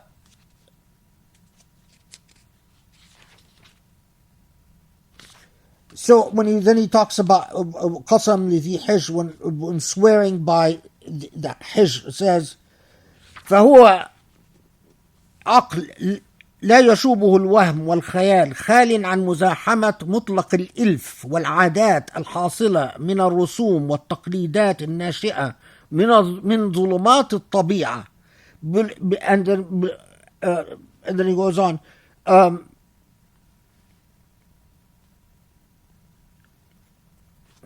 okay, then it gets too difficult for, but anyway, so what he's saying is effectively that mind that has able to go beyond the superficial laws of nature to understand the balance between the remarkable oneness of an absoluteness of the singularity, which is Allah subhanahu wa ta'ala's ultimate singularity, and that everything else that is created compared to the one is false and superficial. Okay, and so and again, we are raised, we often find the Quran swearing by this or swearing by that, and we don't pause. We don't pause because they don't teach us to pause. But when you read the way early Muslims received this revelation, and it transformed their entire life, to them, the Quran intrigued them in ways where it called upon them to revisit the world and re-understand the world. And that's what the Quran should do to us, if we can develop that type of relationship. Okay, so that's the qasam. هل في ذلك قسم لذي حجر.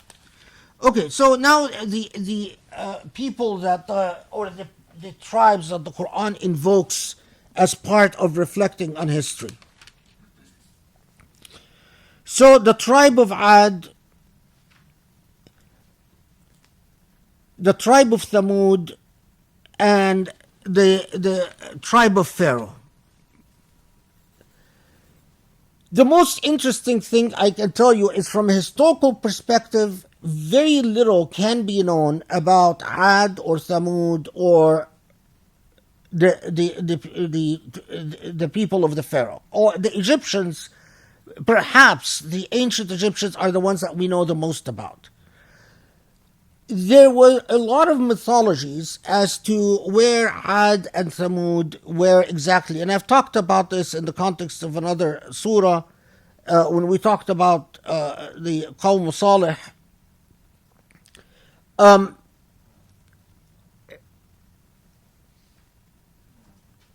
Do we have any geographic locations or geographic remains for Ad and Thamud that survive to our modern age? And probably the short answer is no. We don't have any reliable. There, those who tell you, well, it's the Petra in Jordan. All of that is speculative and not reliable. So, the interesting points here So we know that Ad, قوم عاد,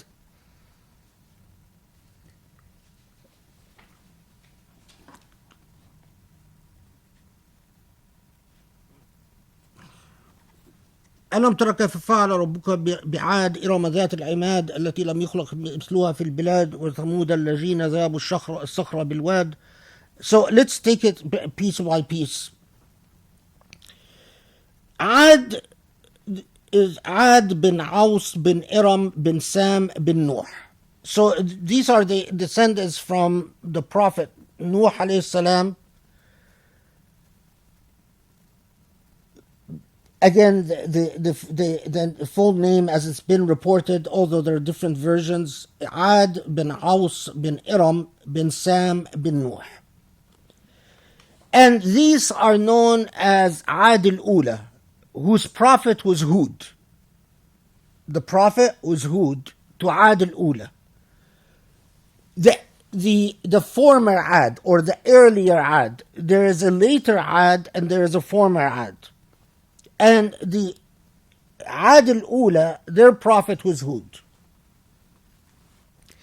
There are reports that they resided in an area in Yemen. There are reports that they resided in what is today Jordan. There are even reports that they resided in Alexandria. There are even reports that they resided in Damascus. All probably the Alexandria reports are we can say probably reliably false, and Damascus reliably false, and probably Jordan reliably false. What we do know about them is that they resided in areas of Al-Ahqaf. Ahqaf is a desert area, which seems to indicate that they were not an urban center like Alexandria or Damascus. Anyway, some of the stuff that you read is that they resided in cities where they created flowing rivers of milk and homes built of gold. All of that are fabrications that when in early missionary movements, in the early days of colonialism, Orientalist missionaries loved to take these narratives and to use them to try to convince Muslims that their tradition is so ridiculous. Look, you believe in cities built of gold. And although Muslim scholars a long time ago have, centuries before colonialism, had said that these reports were unreliable and they're not even worth going into. So, Ad, their prophet, is Hud, and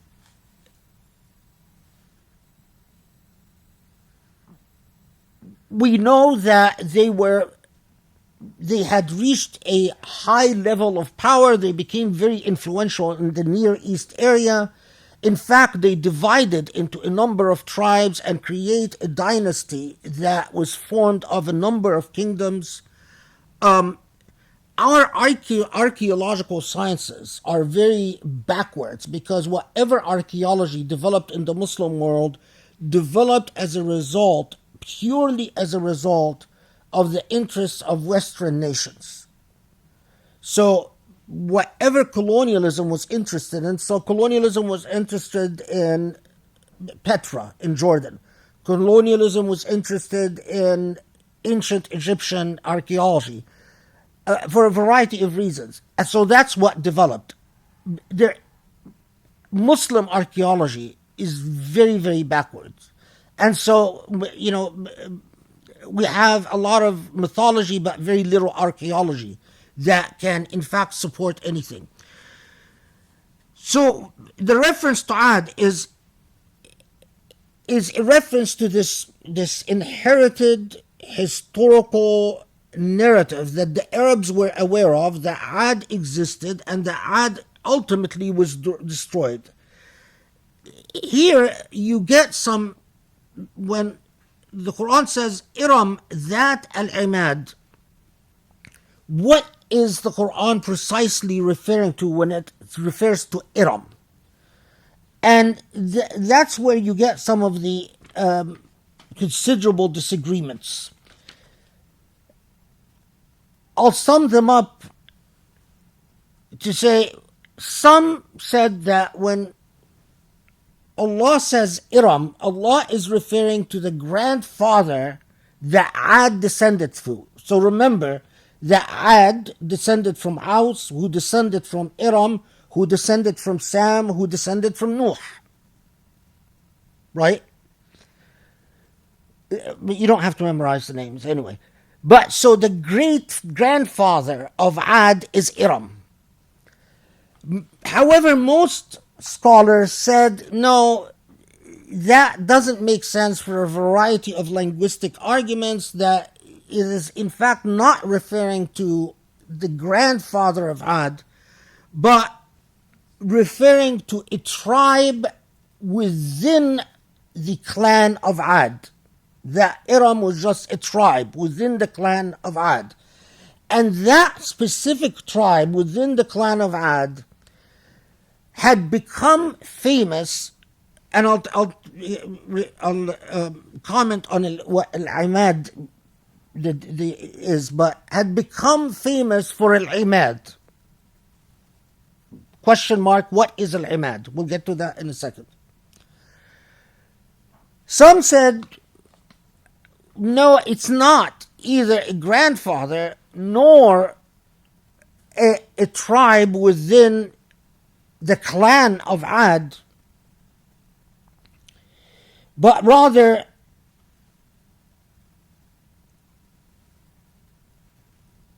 Iram refers to the area that Ad inhabited.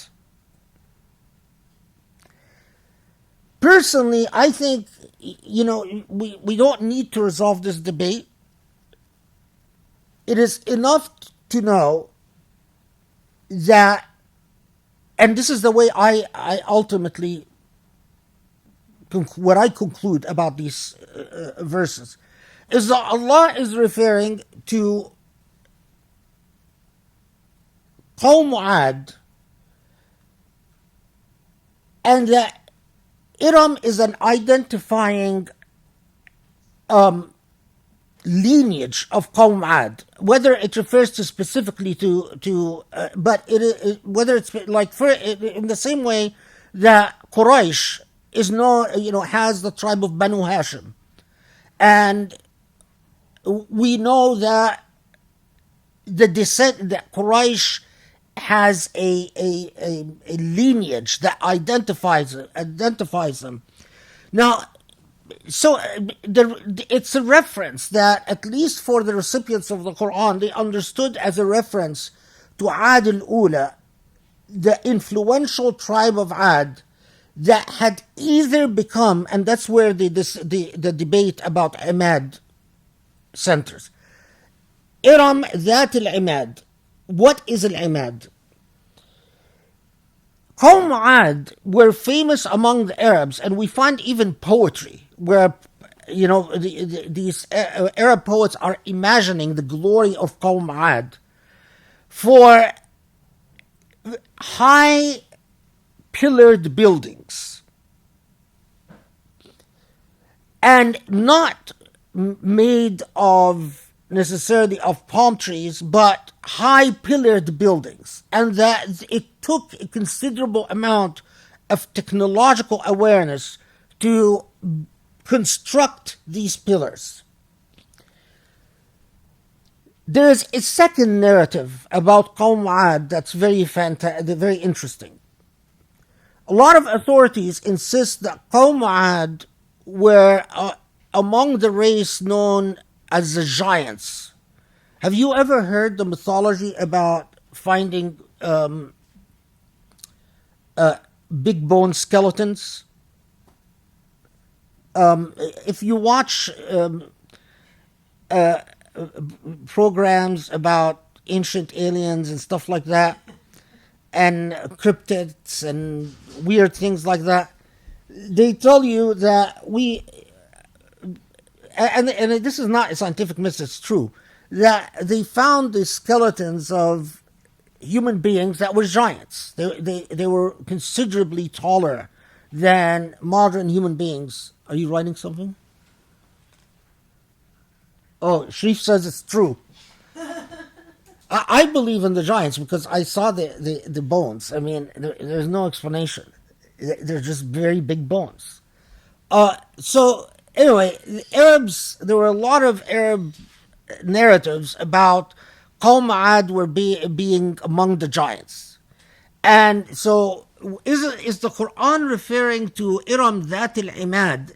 Is it referring to their stature or to their buildings? Honestly, I believe it's referring to their buildings, not to their stature. But I'm very intrigued by the idea that it's referring to their stature. But, you could take it or leave it. It doesn't matter. So, Iram Dhat al-Imad, because Imad could even refer to their moral stature, not moral meaning their prestige. When you say Rajul Dhu Imad, it means a prestigious person, someone who has a lot of power. So when you say فَعَلَ رَبُّكَ بِعَادٍ إِرَمَ ذَاتِ الْعِمَادِ, Allah could be simply saying that these people who were very powerful once upon a time, and of course, when the Quran says التي لم يخلق مثلها في البلاد, the like of which was not created. That's because I just remembered this. That's why a lot of Quranic commentators said, well, if it was just their buildings, then why would the Quran say the like of which was not created? That is an indication that it's referring to their actual physical length, or that they're giants. A lot of other commentators said, no, it's figurative. التي لم يخلق مثلها في البلاد doesn't necessarily mean that they are truly unique. It doesn't mean that they are singular. It doesn't mean that they are watr, to use the Quranic expression. It means that they are exceptional. So you can use the expression like the which. So if I say to a human being, لا أعرف مثيلا لك, I don't know the like of you. I don't know someone who is like you. That doesn't mean that I am truly saying you are an alien from outer space. It's just simply saying you are an exceptional human being. If I say it to the singular, if I say it to Allah subhanahu wa ta'ala, so if I say لَيْسَ كَمِثْلِهِ شَيْءٍ, now here it's referring to Allah. Here it becomes not a shaf' but it becomes a watr. Do you see what I'm saying? So here it becomes, you're referring to the singularity, the like of which there is none.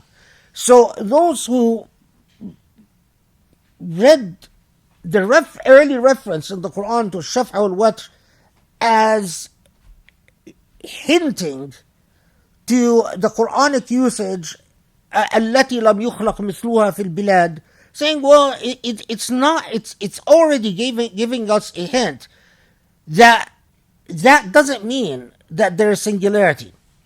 There's no way that we were going to resolve the debate. Just be aware that, that there is something that was truly exceptional about Qawm Ad, and that they were truly powerful, and that they dominated the land in which they live. They created a level of hegemony, and they were feared and respected far more. Their power and influence, it far exceeded what Quraysh had ever achieved. Okay, Thamud, Qawm Salih, الذين جابوا الصخر بالواد. Some, especially contemporary Muslims, misunderstand this to believe that الذين جابوا الصخر بالواد, that they built their homes in the mountains. Notice the Quranic expression الذين جابوا الصخر بالواد. They brought, or they crafted, or they used the stones from al-wad, from the valley. We understand it to mean a mountainous valley, but what Qawm Thamud were known for was their ability to cut stones from mountains and to use these stones in their buildings. Now, elsewhere, the Quran refers to those who create out of the mountains buyutan farihin, luxurious homes. Again, it doesn't necessarily mean that they dig the homes into the mountain. It means that they use the rocks from the mountains to build elaborate structures. The reason I mention this, or even posit this, is that, again, some missionaries and contemporary evangelists, nowadays evangelists, who are obsessed with finding the Quran, they want to just find the Quran making some mistake or another. So they'll come and say, look, the Quran referred to Qawm Salih or Thamud as building homes in mountains. Well, these structures that exist in mountains found in Jordan or found in Yemen were tombs. They were not homes, which means the Quran doesn't know what it was talking about. You'll find this on the net. I'm not, this, oh, the Quran made it. And, when I read that, I thought, are you insane? The Quran doesn't tell you that they lived inside the mountains. The Quran tells you they made homes out of mountains. There's a huge difference. And by the way, even if in Arabic poetry, early Arabic poetry, the word bayt could be used for a home, and it could also be used for a crypt, or what is the word I'm looking for? A mausoleum. So you could actually, again, for all these young kids out there who read some missionary or evangelist and they, I'm very confused, I'm lost, and so on. Things are only seem so overwhelming because you don't know enough. But the word bayt, even if the Quran had used the word bayt to refer to something in mountains, rather than using mountains, mausoleums could be referred to as bayt.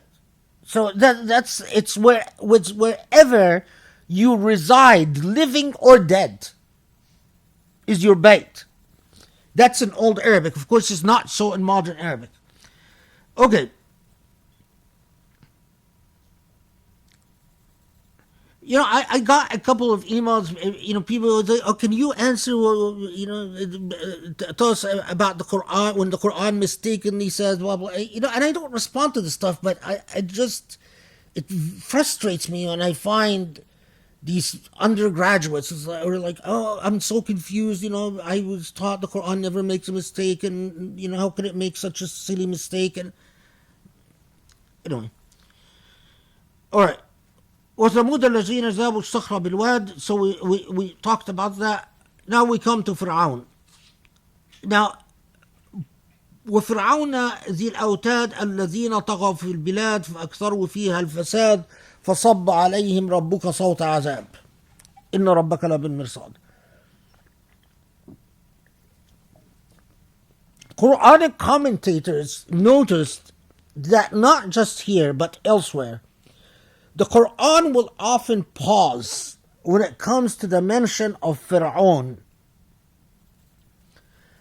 and provide details or focus and concentrate on Fir'aun more than it would when it would refer to earlier tribes.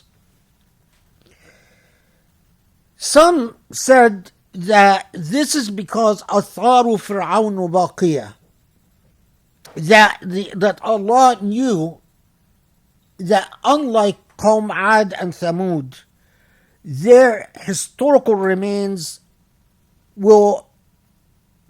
are gone.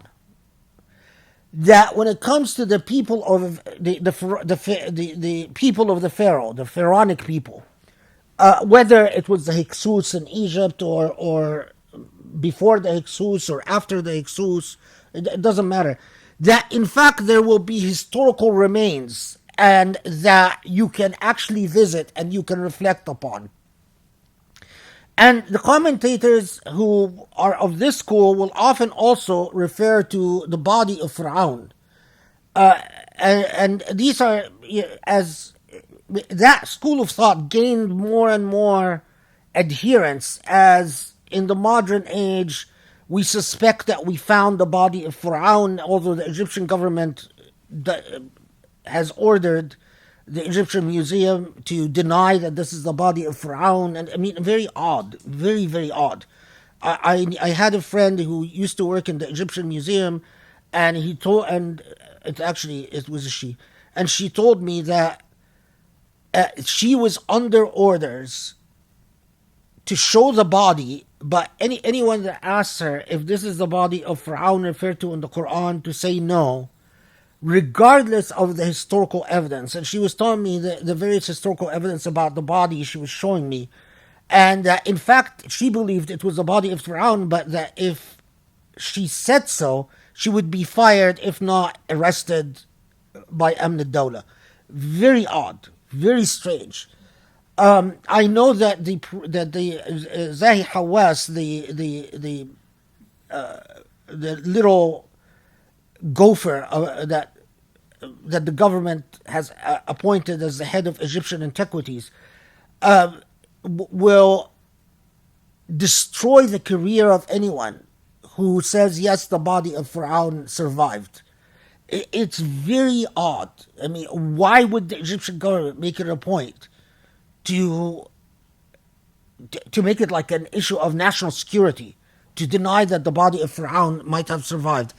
Anyway, whether the body of Fir'aun survived or not, I guess we will not know as long as this government is in power, because it will not allow any scientific examination of the body to either deny or confirm.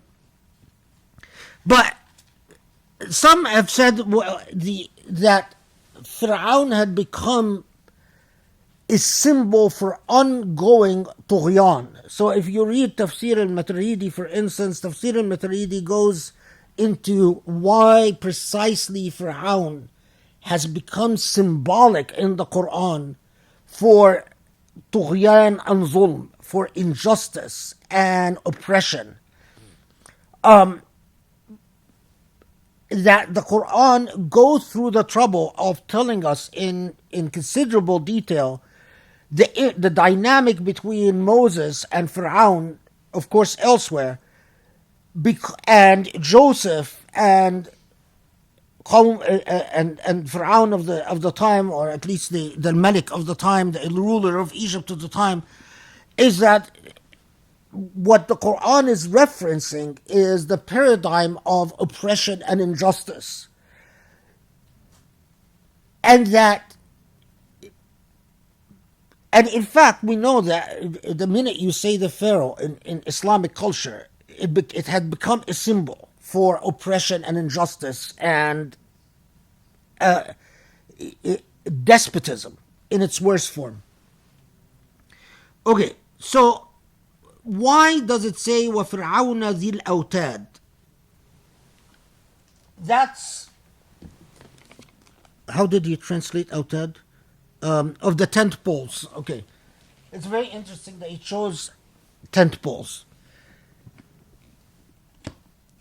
What is a watad? Autad is a plural for watad. And a watad is something that goes is pillared. Whatever is used as a pillar.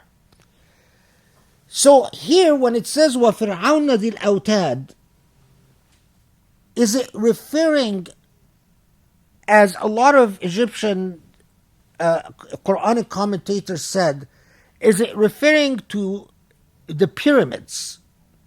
Because the pyramids are autad. They are things that are like mountains, pillaring the earth.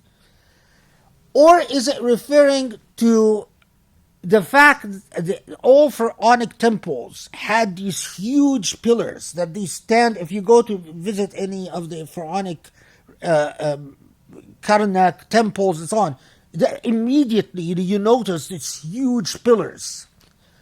Or is it referring to, some commentators said it's referring to pyramids, that these are the people of the pyramids.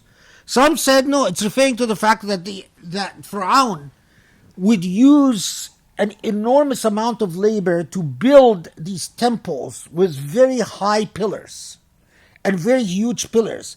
And these pillars, by the way, in ancient societies were a sign of power and wealth.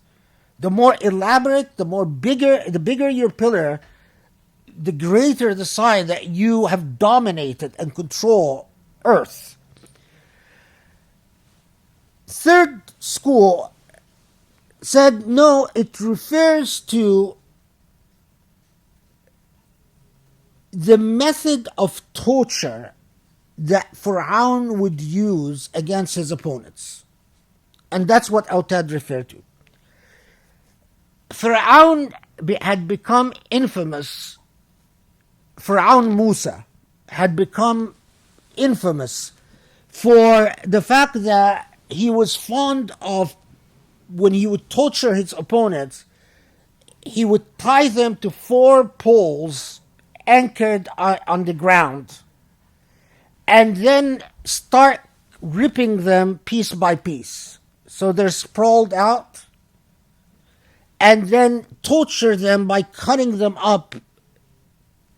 So there's a story that is reported in hadith sources about Fir'aun Dhil Awtad. You won't find it in every tafsir, but you definitely the tafsir that rely on akhbar, you find it that Fir'aun had a minister, I think one of the finance minister. It was a minister of that minister had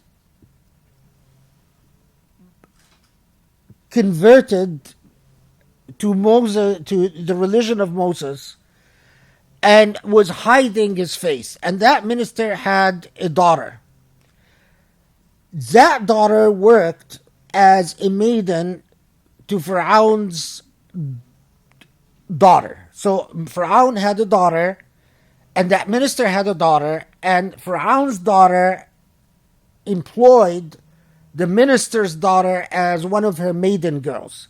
So one day she's combing the minister's daughter is combing the hair of Pharaoh's daughter, and she drops the comb. I can't hear myself, so I don't know if I'm pronouncing it right, but you comb your hair with. I can't hear it, so I don't know if I'm pronouncing it right, but it's okay? Okay. So she drops her comb, and when she blurts out something to the effect like "A'udhu billah," oh my, God forbid. So Pharaoh's daughter hears her when she blurts out that and says, "What did you say?" She says, whatever. She tries to back out of it. Pharaoh's daughter said, no, you have to tell me, you don't believe that my father is God? Because you just mentioned God. So the minister's daughter tells Pharaoh's daughter, okay, I'll level with you. I don't believe your father is God. Here's what I believe. I believe in La ilaha illallah, there's only one God, and Moses is a prophet of God, and so on. So Pharaoh's daughter goes and tells her father about the minister's daughter. So Pharaoh arrests the minister's daughter and tortures her using the autad method. And in the course of this severe and horrible torture, she confesses that her father is a convert. And so they go and arrest the father, who's the minister, and they torture him. And when they torture him, anyway, they torture him for a long time and then they kill him. So now they've killed the minister and they killed the daughter of the minister. Pharaoh's wife, one of his wives, had Asya, her name was Asya, had converted as well and was a follower of Moses. And when she sees the horrible death of the minister and his daughter, and although they're tortured to death, they refuse to tell Pharaoh that his own wife had converted. She becomes livid. And she says, these people were so brave, they were tortured to death, and they didn't confess my name, they didn't spill their guts about my conversion. She goes and confronts Pharaoh, and she says, you're disgusting, I hate you, how could you do this to these poor people? Pharaoh says, so you're a follower of Moses yourself, you will go back, you will repent, or I'm going to torture you to death. She refuses, and then she's tortured horribly and eventually killed, and using the autad method. And from these narratives of the horrible torture and killing of various people that they became known as in various narratives as Fir'aun dhil Awtad. Now, so when Allah subhanahu wa ta'ala says, الَّذِينَ طَغَوْا فِي الْبِلَادِ فَأَكْثَرُوا فِيهَا الْفَسَادِ, those who have committed oppression in God's land, فَأَكْثَرُوا فِيهَا الْفَسَادِ, and spread corruption in the land. Mufassirun like al-Maturidi will say this is irreverence to the nature of al-Tugha, the nature of the unjust and oppressive rulers, is that they torture and imprison people. Remember that among the earlier, and I've written the whole entire rebellion book to in part to discuss this, is the idea of torturing your political dissidents was seen as a corruption, as ifsad fil ard, and as a form of tughyan, of oppression. And some of the Fir'aun is horrible, not just for his kufr and his arrogance, but also for his despotism, and also for his oppression, and also for the fact that he tortured people. Now, the others who said, no, Fir'aun dhil Awtad, Awtad refers to the high pillars or to the pyramids or whatever, say that الَّذِينَ طَغَوْا فِي الْبِلَادِ فَأَكْثَرُوا فِيهَا الْفَسَادِ doesn't necessarily, those who committed oppression in the land and spread corruption in the land, doesn't necessarily refer to torture per se, but it refers to the fact that Fir'aun was arrogant, monopolized wealth, committed a great amount of injustice, created an aristocracy that oppressed those who were below it, And elsewhere, the Quran constantly talks about that among the sins of Fir'aun is that he created classes of people that oppressed other classes of people, that created stratas within society that would oppress other stratas within society. Let's take a short break. Okay, Bismillah ar-Rahman ar-Rahim. So even when the Quran says وَتَنْحَتُونَ مِنَ الْجِبَالِ بِيُوتًا فَارِهِينَ, that as we said, that you sculpt homes from the mountains. It doesn't necessarily mean that you sculpt your homes inside the mountains. مِنَ الْجِبَالِ, that you sculpt homes from mountains. You carve out rocks from mountains that you build your homes, or it could even refer to biyutan here, could refer to mausoleums or places where you house the dead. Anyway, so the important point though, when we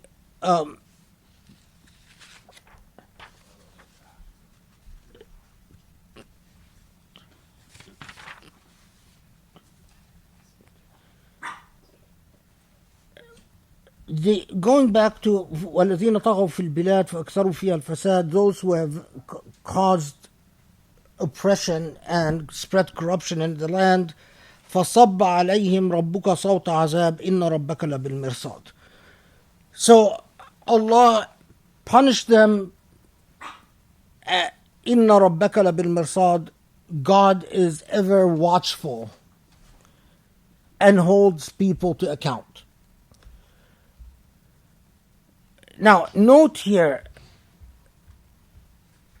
a number of commentators noted that in the same way that the surah starts out by reminding us of ash-shaf'a wal-watr, the duality and the singularity, the sin that we find in Qawm Ad and Thamud and Qawm Fir'aun,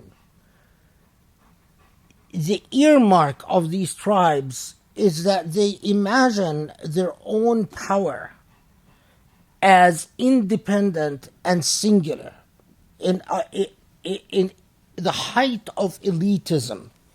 They are unlike no other. They approach the world in which they live with great deal of entitlement. But there is a further point to take note of here, and that is, we notice that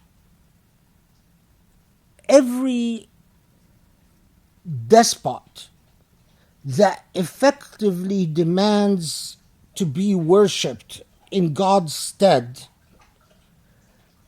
treats himself as a singularity. So, for instance, if you see the way people talk in Egypt, talk about Sisi, the president of Egypt, or people in Syria talk about Bashar, they talk about him as if he's a singularity. And in fact, if you tell Egyptians overthrow Sisi or Sisi shouldn't rule, they say, well, who else can rule Egypt? Or who else can rule Syria? Or who else can... That's the nature of dictatorship, is for a human being to think that they have no equal, that they have an absolute claim to the truth. They're not subject to shura. They're not subject to the power of another. They're not subject to the they're not accountable to another. And that is not just the nature of despotism, but that's the nature of evil. So when I've said in the past that the reason that Islam was revealed to these Arabs is because they were free-spirited, they were human beings that could create a civilization because they were free-spirited human beings. They rejected the idea of subordination to another.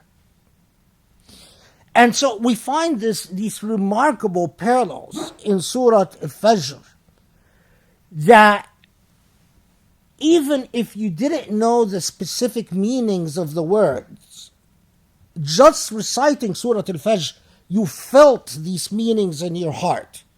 You felt that it is telling you in your heart that you either approach this world with an awareness that only Allah is singular and unique and has no parallel and has no equal. But any human being in any civilization that imagines that as a ruler, as a tribe, as a race, as an ethnicity, that they are unique and superior, they become part of the corruption. And that their ultimate fate is to answer to God. Inna rabbaka labil mirsad. God is ever watchful, and God has set laws that dictate that people suffer the consequences of oppression and corruption sooner or later.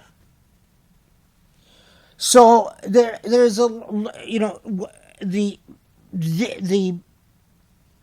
the literalist said, well, with the Qawm Ad and Thamud and Fir'aun, they were punished either with wind, Allah sent a wind that destroyed them, or an earthquake that cracked the earth and swallowed them up, or with the parting of the Red Sea and drowning. But those who said that there is a ma'na majazi, there is a metaphorical meaning, said that yes, these people were punished with wind, earthquake, and drowning, but the moral of it is the consequences of corruption on earth and injustice and despotism. Is that the asasul mulk al-adl, the basis for building any mulk, any power, any sovereign, is justice. You deviate from justice, the consequences will be like being overtaken in a drowning or an earthquake or an overwhelming wind. So the destruction that befalls injustice, that befalls people from the consequences of injustice, doesn't necessarily have to be a blowing wind or an earthquake or drowning. But the practical effect, the tahluka, the being cast into ruin. So that's why when Allah talks to the early Muslims and says, if you do not maintain the sadaqah, if you do not maintain jihad, that is casting yourself onto ruin. What Allah is alluding to here are the rules of that are the rules that govern history and social reality and historical reality that are every bit as constant and stable as the rules of nature themselves. So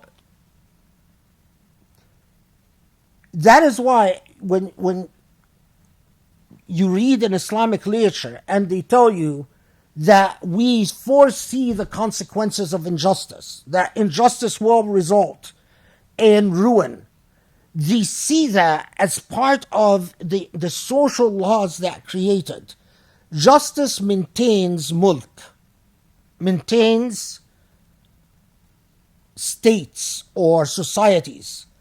Injustice, corruption, and ifsad fil ard, corrupting through despotism and injustice, results in ruin as part of the laws that God dictated.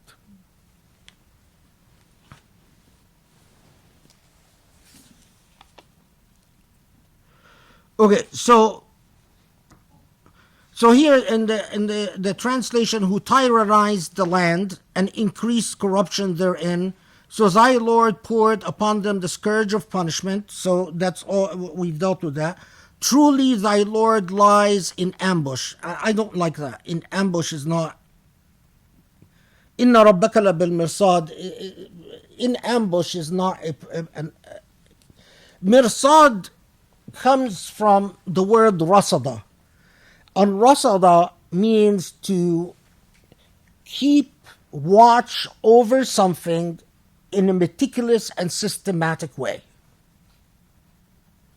So when you say inna rabbaka la bil mirsad, means that Allah is ever watchful and aware and capable of delivering punishment.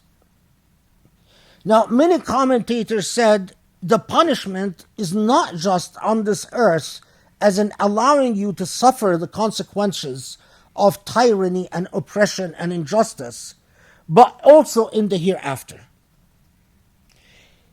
If I would sum up this very first portion that calls upon you to reflect upon the laws of nature, the Fajr, the Layal Ashr, the sacred time, and وَاللَّيْلِ إِذَا يَسْرِ, and the movement of the night, or what moves in the night either, the laws of history and sociology. Tyranny results in destruction. If you equate yourself with the singular, if you make your rulers equal to God, if you imagine yourself as a nation, as a race, as a people, as singular and unique, you give yourself privileges that you deny others, the results are foretold and already known. And that the results are part of the namus, part of the laws of creation that God has weaved into existence. Furthermore, rest assured that even if you don't feel the consequences in your here now, in your life on this earth, in the hereafter, the consequences will be waiting for you. Nothing escapes the watch of God. And that's what bil mirsad means, that nothing escapes God's watchful eyes. Now, note here, and I go back to the theme of accountability, because what the Quran is telling its audience is that don't think that you exist in vain. Whatever is done on this earth, there is a scale of justice that has to be fulfilled. And the myth that you can do something and it has no consequences for you and others is exactly that, a myth.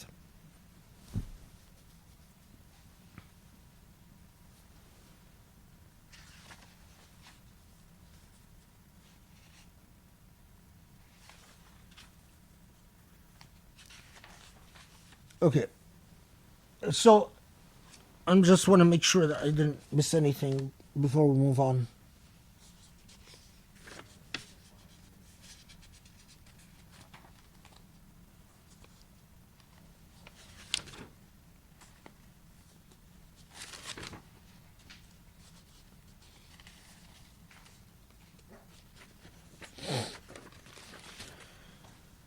Okay.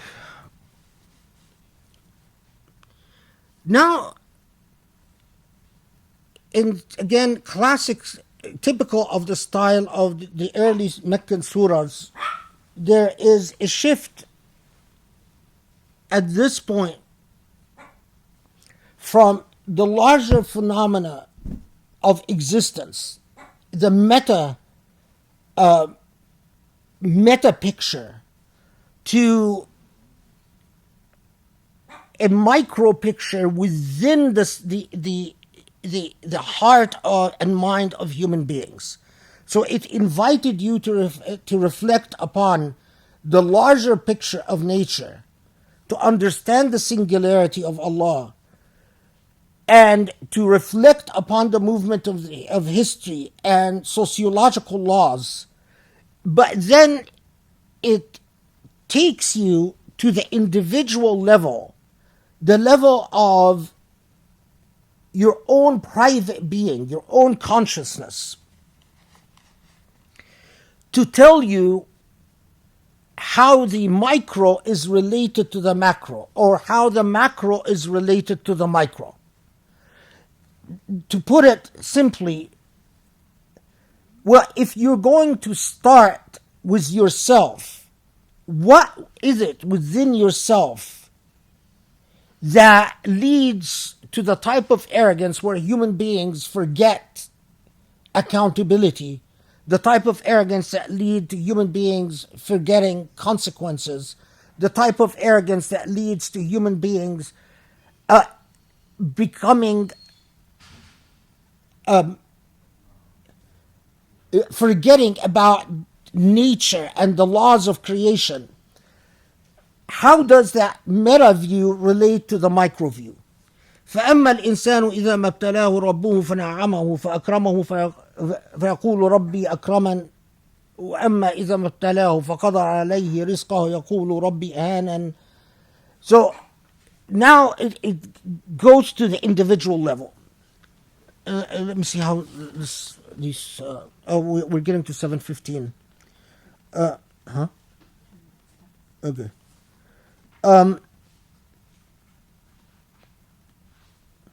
So, as for human beings, whenever their Lord tests them and honors them and blesses them, they say, "My Lord has honored me." And as for whenever God tries them and straightens their provisions, they say, "My Lord has abased me." Nay, but you honor not the orphan. And so on. And then it goes on, nor you urge the feeding. So let's just focus. فأما الإنسان إذا ما ابتلاه ربه فأكرمه ونعمه وأما الإنسان إذا ما ابتلاه ربه فقدر عليه رزقه. So now, when it shifts to the individual level, it alerts the recipients of the Quran to a paradigm shift that for early Muslims were very important, and for us as Muslims, if we truly believe it, becomes very important. That whatever you have is a test from Allah. Your life is a test. Whether it is good or bad, both are a test from Allah. So what is the problem with human psychology? The problem with human psychology is that when God gives human beings generously, God allows human beings to thrive, like Ad and Thamud and Fir'aun, to be rich and powerful and whatever it counts as good in life. They are tempted to believe that this means that God is pleased with them, and that this means that they are in a good position vis-a-vis God and the cosmos. At the same time, when God denies them, they believe that this is an indication that God might be angry at them. So But in reality, both are a test. There is no correlation between wealth and power and God's pleasure and displeasure. And in fact, and that's the paradigm shift, and in fact, the fact that your life on earth is going well, and you're doing well, and you are wealthy and thriving and free of problems, could be an indication that that your relationship with God is horrible. And the fact that you are going through an enormous amount of hardship could be an indication that you are very close to Allah. Now, don't think we're all raised with these ideas, but try to imagine the impact on the very first believers as they're told there must be another way for you to look at your relationship, to understand your relationship with the divine, with the singular, other than material wealth. Material wealth is not an indication of whether you are in good standing or not good standing with Allah. Something else is a measure of that. What that something else is a good stopping point. So we can stop at a cliffhanger. So, yeah. Okay, so let's pray. So we pray, and so we're just gonna take 5 minutes to pray, and then we'll do Q&A if there's any. Right. So if we'll start with questions related to the surah. So if anyone has questions, please send them in the comments on the YouTube, the live stream, and then after that we'll see how much time we have left. Oh, look at those. Oh, look. Oh my God, so precious.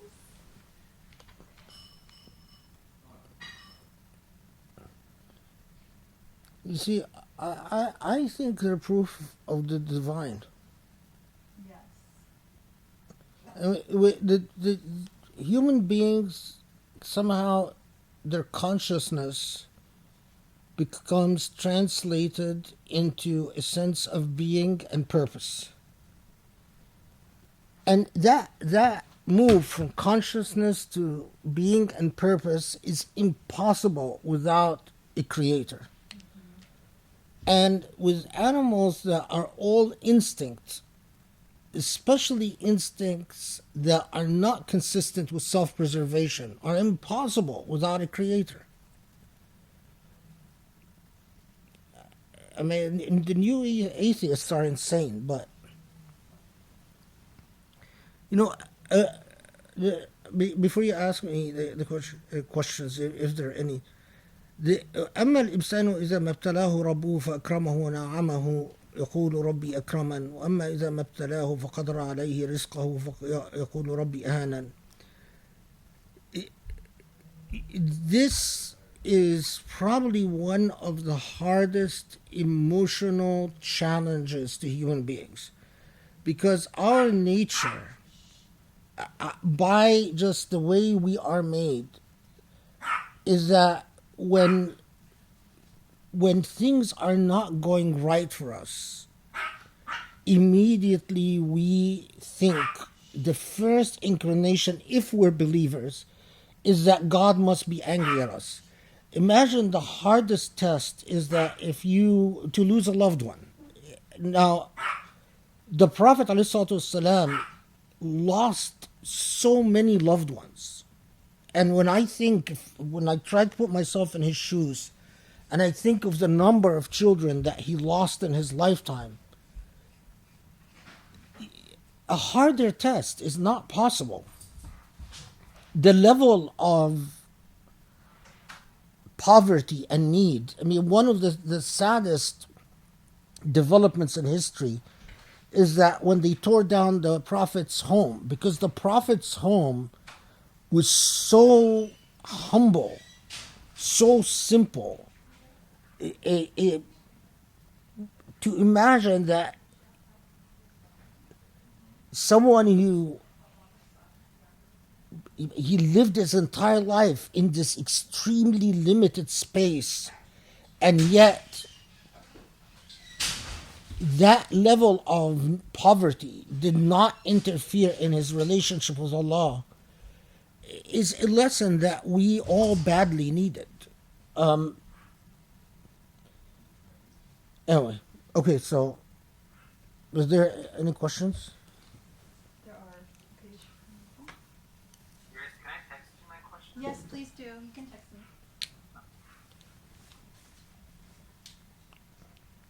Okay, sorry, I have to wear a number of hats now because my assistant left. Where did Chief go? I think he had to call somebody or something. I think he had to talk to somebody. Okay, so I just want to comment. Somebody asked a question here about whether or not hijab is fard, and how do we understand people who choose not to wear it versus those who do. I mean, we've talked about, the professor has written a lot about the hijab, and he gave a very long 4-part halaqa on the evidence and issue of the hijab. So I want to make sure that we don't take time to cover things that have been already covered elsewhere. Tell them how to find the halaqas on hijab. So sure. So it's on SoundCloud. We have the audio for the hijab halaqas, and also we have a lot of writing where the professor is actually answering questions about hijab and issues a fatwa about it. So addresses that question specifically on the searchforbeauty.org website. There's a section there called fatwas off the homepage. You'll find it on the right-hand nav bar, and so you can find a lot of the communications there. Oops. And just to say, so when the professor first sat down, he was actually responding to doggies on. we always invite our dear friends here to be our audience, even though we have a lot of people coming in, and so they've got their dogs on their lap. So it's really important. One of our goals, my goal in particular, but I mean both of our goals, is to really elevate the position of dogs, especially with Muslims. So I really try to take every opportunity to give a shout out to these beautiful creatures. And so I wanted to make sure people understood what he was responding to, because we have 2 very cute 4-legged attendees to the halaqa today. So we didn't want to let that pass.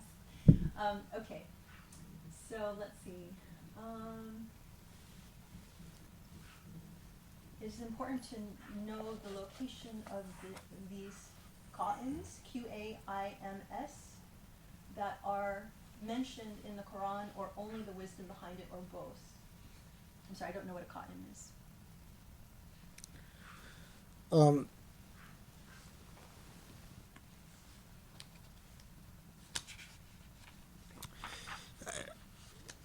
Right now, sorry, someone just joined. So we're starting with questions related to the surah that we covered. Okay. Okay, so qa'im, I'm not sure. Is the person on the line? Yeah. Ask them what they mean by qa'im, because the surah doesn't use the word qawama, or it refers to dhil awtad, and he might. Nations. He means aqwam, not qa'im. That's how. Sorry, Okay. that's how it's spelled. I don't know Okay. Arabic, so sorry. Okay. Oh, okay. No, yeah, it is. That's a good question.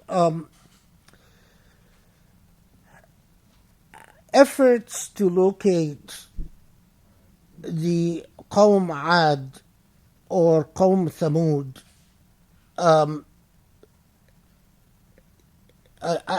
I don't want to be one of these arrogant academics who say whether something is impossible or not possible. But as far as we know, as of now, with the fact that Islamic archaeology is so backwards, everything I've read in archaeology, and I went through a period where I was reading quite a bit in archaeology. It dawned on me that our archaeological interests are nearly appendages to the West. If the West is interested in something, then and our knowledge of archaeology, it results largely from training in the West. So all the archaeologists that work in the Islamic world have been trained in the West, and their historical interests are from the West, which means that unfortunately or fortunately, there is no archaeology that is driven by the Quran in a similar way that there is an archaeology that is driven by the Bible. I mean, think of Israeli archaeology. Israeli archaeology is completely biblically driven. It's true that Israeli archaeologists don't always end up confirming what is in the Bible, but the funding, the search, is sparked by the narratives of the Bible. There is also a substantial archaeology that is driven by Christian Bible or Christian interests in the Bible. Nothing like that exists in the Islamic world, which means that we really have no clue as of now where Qawm Ad or Qawm Thamud were, other than the historical narratives. And the historical narratives are so conflicting and inconsistent that it's really difficult to come out with any serious conclusions. When you have something like Qawm Ad, and you have some sources that tell you they were in Damascus, and some sources tell you that they were in Yemen, and other sources tell you that they were in Arabia, and other sources tell you they were in Alexandria, and other sources tell you that they were in today's Jordan. Unless you have some archaeological or anthropological research, it really just becomes very conflicting. Now, but I agree with a lot of what theologians said, that it doesn't seem that their geographical positions is really important to the theological message. The theological message, the moral lesson, is that to know what, interestingly, for those who watch programs like Ancient Aliens and stuff like that, to me, I'm always struck by the fact that these programs end up confirming what the Quran says, in that there were people in the lost history of the world, the history before history, that were technologically advanced, and that they were so technologically advanced to a degree that would surprise us. In these programs about ancient aliens, they find them so technologically advanced that they say, oh, well, there must have been aliens, because they couldn't have been so technologically advanced, and their history has been completely lost. Well, they're wrong. I mean, it doesn't have to be aliens. It could very well be that people like the Aztecs and the Incas and the civilizations of Mesopotamia and Yemen and so on were, in fact, remarkably technologically advanced and had dominated the earth and had reached great heights in their civilization, all to have it come crashing down because of their despotism and injustices and inequities. And the lesson is very powerful. I mean, imagine on Surah Al-Fajr, I often read Surah Al-Fajr and I think this way. Imagine if the wealth, why did Allah give Arabia, forget Saudi Arabia, Arabia, give Arabia and the lands of the former Muslim caliphate, where the Khilafah used to be. Why did Allah give them so much oil? Imagine if all this hard currency, all these billions and billions of dollars, were used instead for consumption and luxury items and pleasure items, and used to fill the coffers of former colonial powers, used to uphold the British economy and the French economy and the Danish economy. Imagine if all this cash was actually used for just and equitable purposes.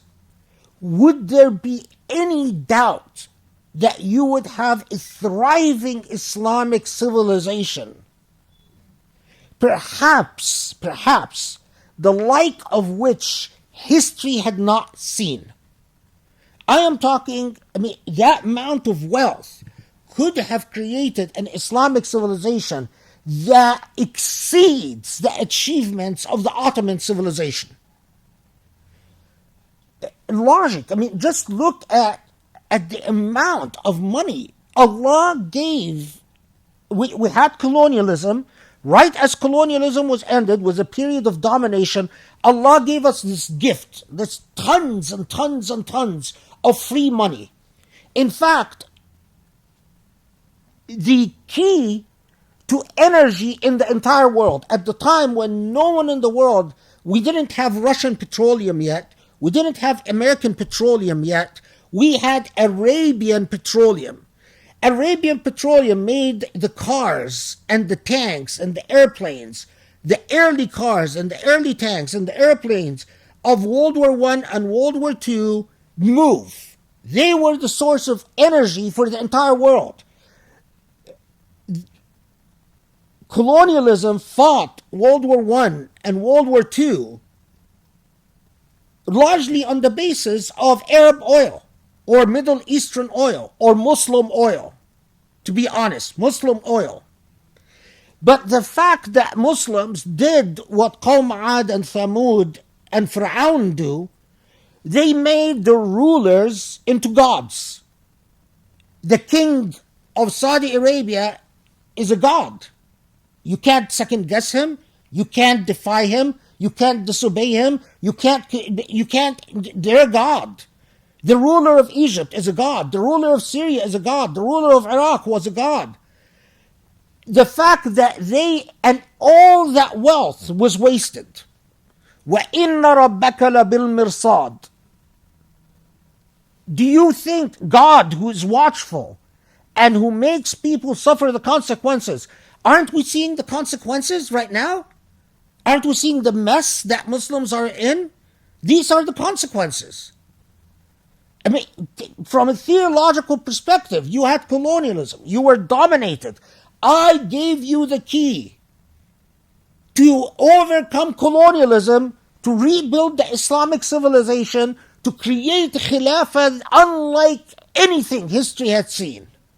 The entire world would have had to depend on you for energy and for an unbelievable amount of wealth. Enough wealth to make every Muslim on the face of this earth well off. No need, no poverty, nothing. What destroyed us? Inequity. Bad distribution of wealth. You have Sheikh this and Sheikh this who have billions of dollars in their bank accounts in Switzerland and France. Billions of dollars. While other Muslims can't even... Isn't this the story of Ad and Thamud?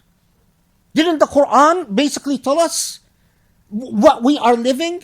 So when I find these Muslims who oh, why are we going? Everything is so miserable that they start losing faith in Allah. Well, really, what you're losing faith is in yourself, because you are just living the consequences of Ad and Thamud. You are living the consequences of allowing that gift from Allah to be in the hands of king this and queen this and prince this and princess this. You're living the consequences. You adopted the mythology of blind obedience. Whatever the ruler says goes. That's Allah's will. Even if they torture you, even if they whip you, you have to obey. Okay, well, here are the consequences. Isn't this the singularity that Allah talked about? What is the difference between Qawm Fir'aun and this despotism and oppression?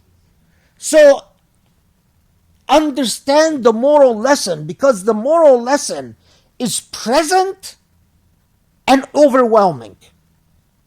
It is so relevant to us that it speaks to our generations that are basically the lost generations. The generations that are suffering the consequences of Inna Rabbaka Labil Mirsad. And the challenge, either we try to fix things, or further generations will perish like the generations before them. Okay, quick question. May I ask which pharaoh was around during Moses' time? I actually was sort of, as I was telling you the story of the Egyptian museum, I was trying to remember which pharaoh it was that Egyptian antiquities guide who had she actually had the masters, and she was like, she told me the entire story, and I can't remember it now, but I can find out. I mean, I can easily find out, because after I talked to her, I went home. We lived in Roxy, and I made notes about my conversation with her. So I'm tempted to say it was Ramses II, but I don't want to be committed to that, because he was a rather distinctive because of the color of his hair, and also when his body was found, he was frozen in a strange physical position, was his hand was sort of raised, and it is said that he died or he drowned as his hand was raised as the water was coming at him. When I actually saw the body, and the hand was raised a bit like that, like this, and it was frozen in that position. I'll look it up, inshallah. I can't remember right now. I should have predicted that someone might ask this question and looked it up yesterday, but I didn't. Okay, next question. We discussed the idea of reflecting upon creation to know God, and the verse then transitions to the issue of balwa. I'm not sure if I'm saying that right. Yeah. Which some have taken. Test. Okay, which some have taken to be not referring to testing, but of a process of becoming, to know oneself and God. Related to this is the issue of our purpose, which you just mentioned. Having just read Alistair MacIntyre's book, After Virtue, I've been thinking about the issue of the human telos and how virtues and ethics are integral to our telos.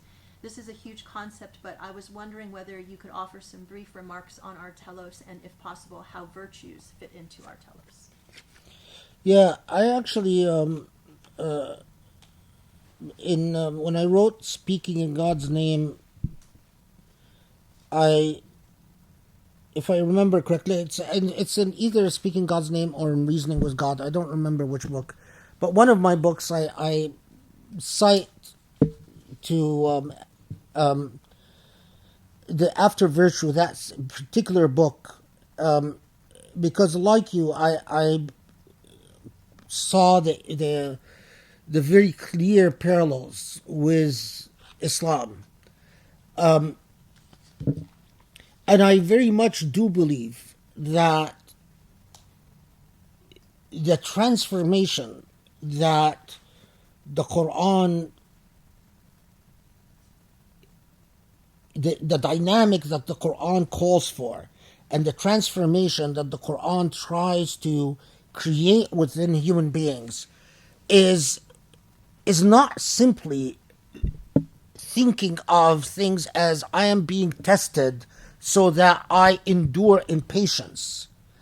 Because every time that patience is mentioned, it is also mentioned coupled with al-amal salih, which is effectively virtues, the performance of virtuous acts. And even in Surah Al-Fajr and in so many of the other surah, immediately when it mentions the defect within us, that we think that wealth is equal to an indication of our spiritual state, and that's a natural inclination, but it immediately tells us, no, you're what defines you are your virtuous deeds, whether you take care of the yatim, the orphans, whether you feed the needy, and that is the typical Quranic dynamic, is that it is constantly saying it is your acts of virtues that will define you and define your status with God. It is not simply your ability to endure. Yes, sabr is very important. Yes, patience is important. But what do you add? So,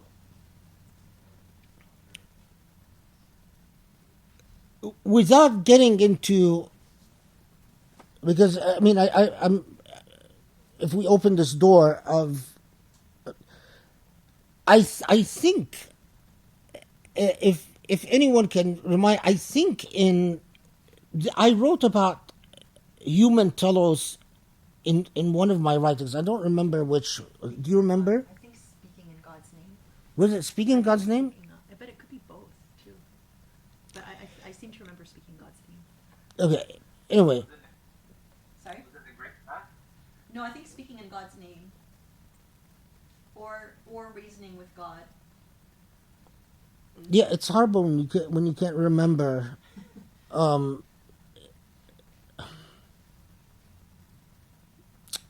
Anyway,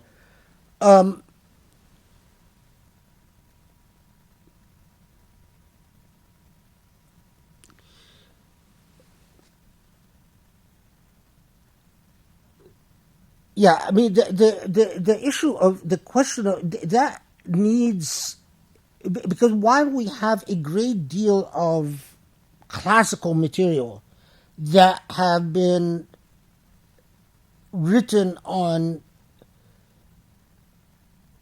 human virtues and the virtues that should define the purpose of a human being, it has not been translated by modern theorists into the language of modern day philosophy. And so, I've had this experience with several philosophy students. They start out with reading Western philosophy, and then when they go back to Islamic sources, they can't figure out. So they open either simple books about Kutub Makarim al-Akhlaq, and in there they don't find philosophical sophistication, or they open books of Kalam, like Ibn Taymiyyah's reply to Greek logicians, and they can't decipher the language enough to be able to tie it to modern discussions about telos and virtues and human purpose. And so things are left there. And I think it would be a great, I mean, that's a huge area of deficiency. To go back and reread the classical sources and recast this material in language that engages modern philosophy and modern philosophical discourses. As far as I know, we don't have anyone who's done that. Even someone like Zaki Naguib Mahmoud, the Egyptian fellow, or some of the Egyptian Arab philosophers, they're either completely secular or they are simply grafting Western philosophy onto the Islamic tradition in a very superficial and unreal fashion. So they'll grab this sentence or this concept and say, oh, well, that's equal to, let's say, the idea of telos in modern Western philosophy, without working out analytically the connotations of this argument.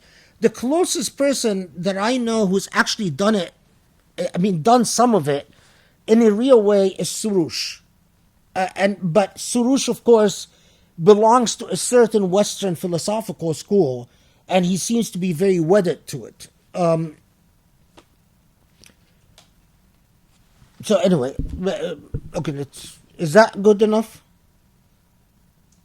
Okay. Okay. Thumbs up. All right. So I think that's all the questions we have that came through on this surah. There's a question. I know this is kind of a big question, but I'll throw it out there. What is the distinction between being a Muslim and a mu'min? Fred Donner claimed the original identity of Muslims was mu'minun, according to the Quran. And maybe you can just touch upon, if you've talked about it elsewhere. Well, okay. The Quran itself, it expressly says that in addressing certain converts to Islam who had converted as Muslims, and it tells them, don't say that you are mu'minun, say that you are muslimun, and meaning that you really are just Muslim, but you don't have iman in your heart. So it's criticizing, and there's a context to this verse, a historical context, and that's what Fred Donner is referring to. In Islamic theology, there is a distinction between a Muslim and a mu'min. A Muslim is someone who has taken the Shahada, and at a time when citizenship was defined according to your religious identity, being a Muslim from not being a Muslim defined your citizenship as far as Muslim countries were concerned, or Muslim dynasties and empires were concerned. So, literally, the question when you traveled from one location to another, the question was as to how to categorize you legally, as to what access to courts you have, as to what taxes you paid, as to what rights you had to own land or rent land, as to whether you would serve in the army or not serve in the army, as to what jurisdiction the police had over you. All types of things were defined by whether you were categorized as Muslim or not Muslim.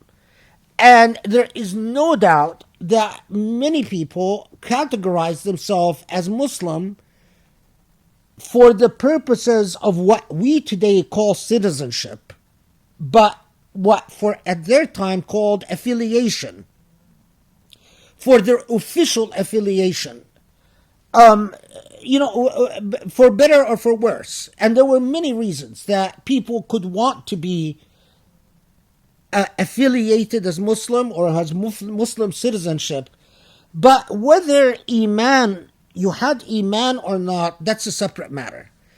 And not every Muslim is a mu'min, but every mu'min is a Muslim, in the sense that that Iman is, and I don't want to get into Tawheed al-Rububiyyah and Tawheed al-Uluhiyyah and all that stuff, but at a minimum, that what has, you're not just officially a Muslim, you're not just a person who has taken the Shahada, but you're a person who, in fact, has a genuine belief that you are from Allah and that you are returned to Allah, that a genuine desire to submit to Allah, and that desire to submit has been translated into not just your system of belief, but the actions that affirm that belief. So at a minimum, you follow the 5 pillars of Islam, you fast, you pay your zakah, you do your psalm, and you, in fact, beyond that, you are guided by the desire to achieve the full meanings of submission to Allah. Now, of course, submission to Allah could be understood in a very literal form, or in the form of virtue. So there are those who believe that, well, I submit to Allah as long as I think of everything as halal and haram in a technical sense. Do I put nail polish, or when I do my wudu, I don't put nail polish. But those who believe that I don't submit to Allah unless I feel Allah in my heart and I feel Allah's presence everywhere I go. Both are Iman. Both are Iman. But what levels of Iman is where it gets, we start having serious discussions. That Iman itself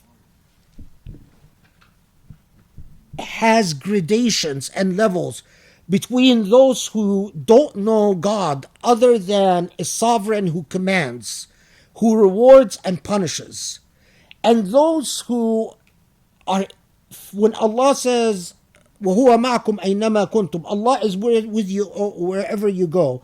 There are people who that translates to, well, I don't feel Allah, but I know that Allah sees me and will either reward me or punish me, and I don't want to be punished and I want to be rewarded, so I adjust my behavior accordingly. And there are those who say, no, Allah is with me wherever I go, and I feel Allah. I feel Allah's presence. Regardless of punishment or reward, I feel the divine presence. And both are Iman. There's so much more you can say about this, but... Okay, so I think we have time maybe just for one more question, and I'm going to pull, actually we did get an email this week, and the professor wanted me to remind him about this question, that he would answer it in the Halaqa. So I'll read you the email. It says, I am studying interior design in an art school, and there I have a course of drawing in which we draw objects, nature, etc. But now we have started to draw human faces and figures, and I know that we aren't allowed to do that in Islam. Can you kindly tell me what shall I do in this case, as it is part of my course and I have to do it, but it is also not allowed in Islam? How shall I repent, or no repentance is necessary, as I am helpless in this regard? I don't know who told you drawing faces in Islam is haram. But there's no prohibition. That's absolutely not true. The only thing that we have, or where the debate occurs, is about us creating human figures.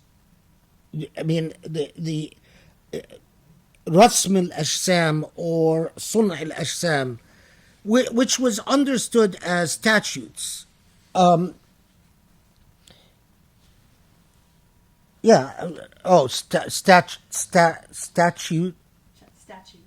Statue. Not statutes. I say it? Huh? Statutes are legal. Oh, statutes are the statues. Okay, but from you can even look into Islamic art, and you will see that Muslims were drawing faces from as soon as the Islamic art developed. It's a remnant. When Wahhabism, Saudi Islam was still Wahhabi, Saudi Wahhabi scholars would say that drawing in all its forms of human bodies and human faces, drawing of even animal figures, is all haram. Now, these same Saudi scholars that said that have now reversed course. So all of them went from it's haram. After MBS came to power, they all told us no, it's not haram anymore. So, and these are the only moderns that I know of that used to say it was haram, and they all overnight discovered that they were in error.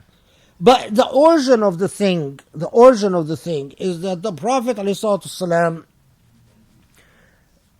there's hadith that talks about surah, and that whoever creates a surah, a figure of a human being or animal, will come in the hereafter. I mean, that's what the hadith says.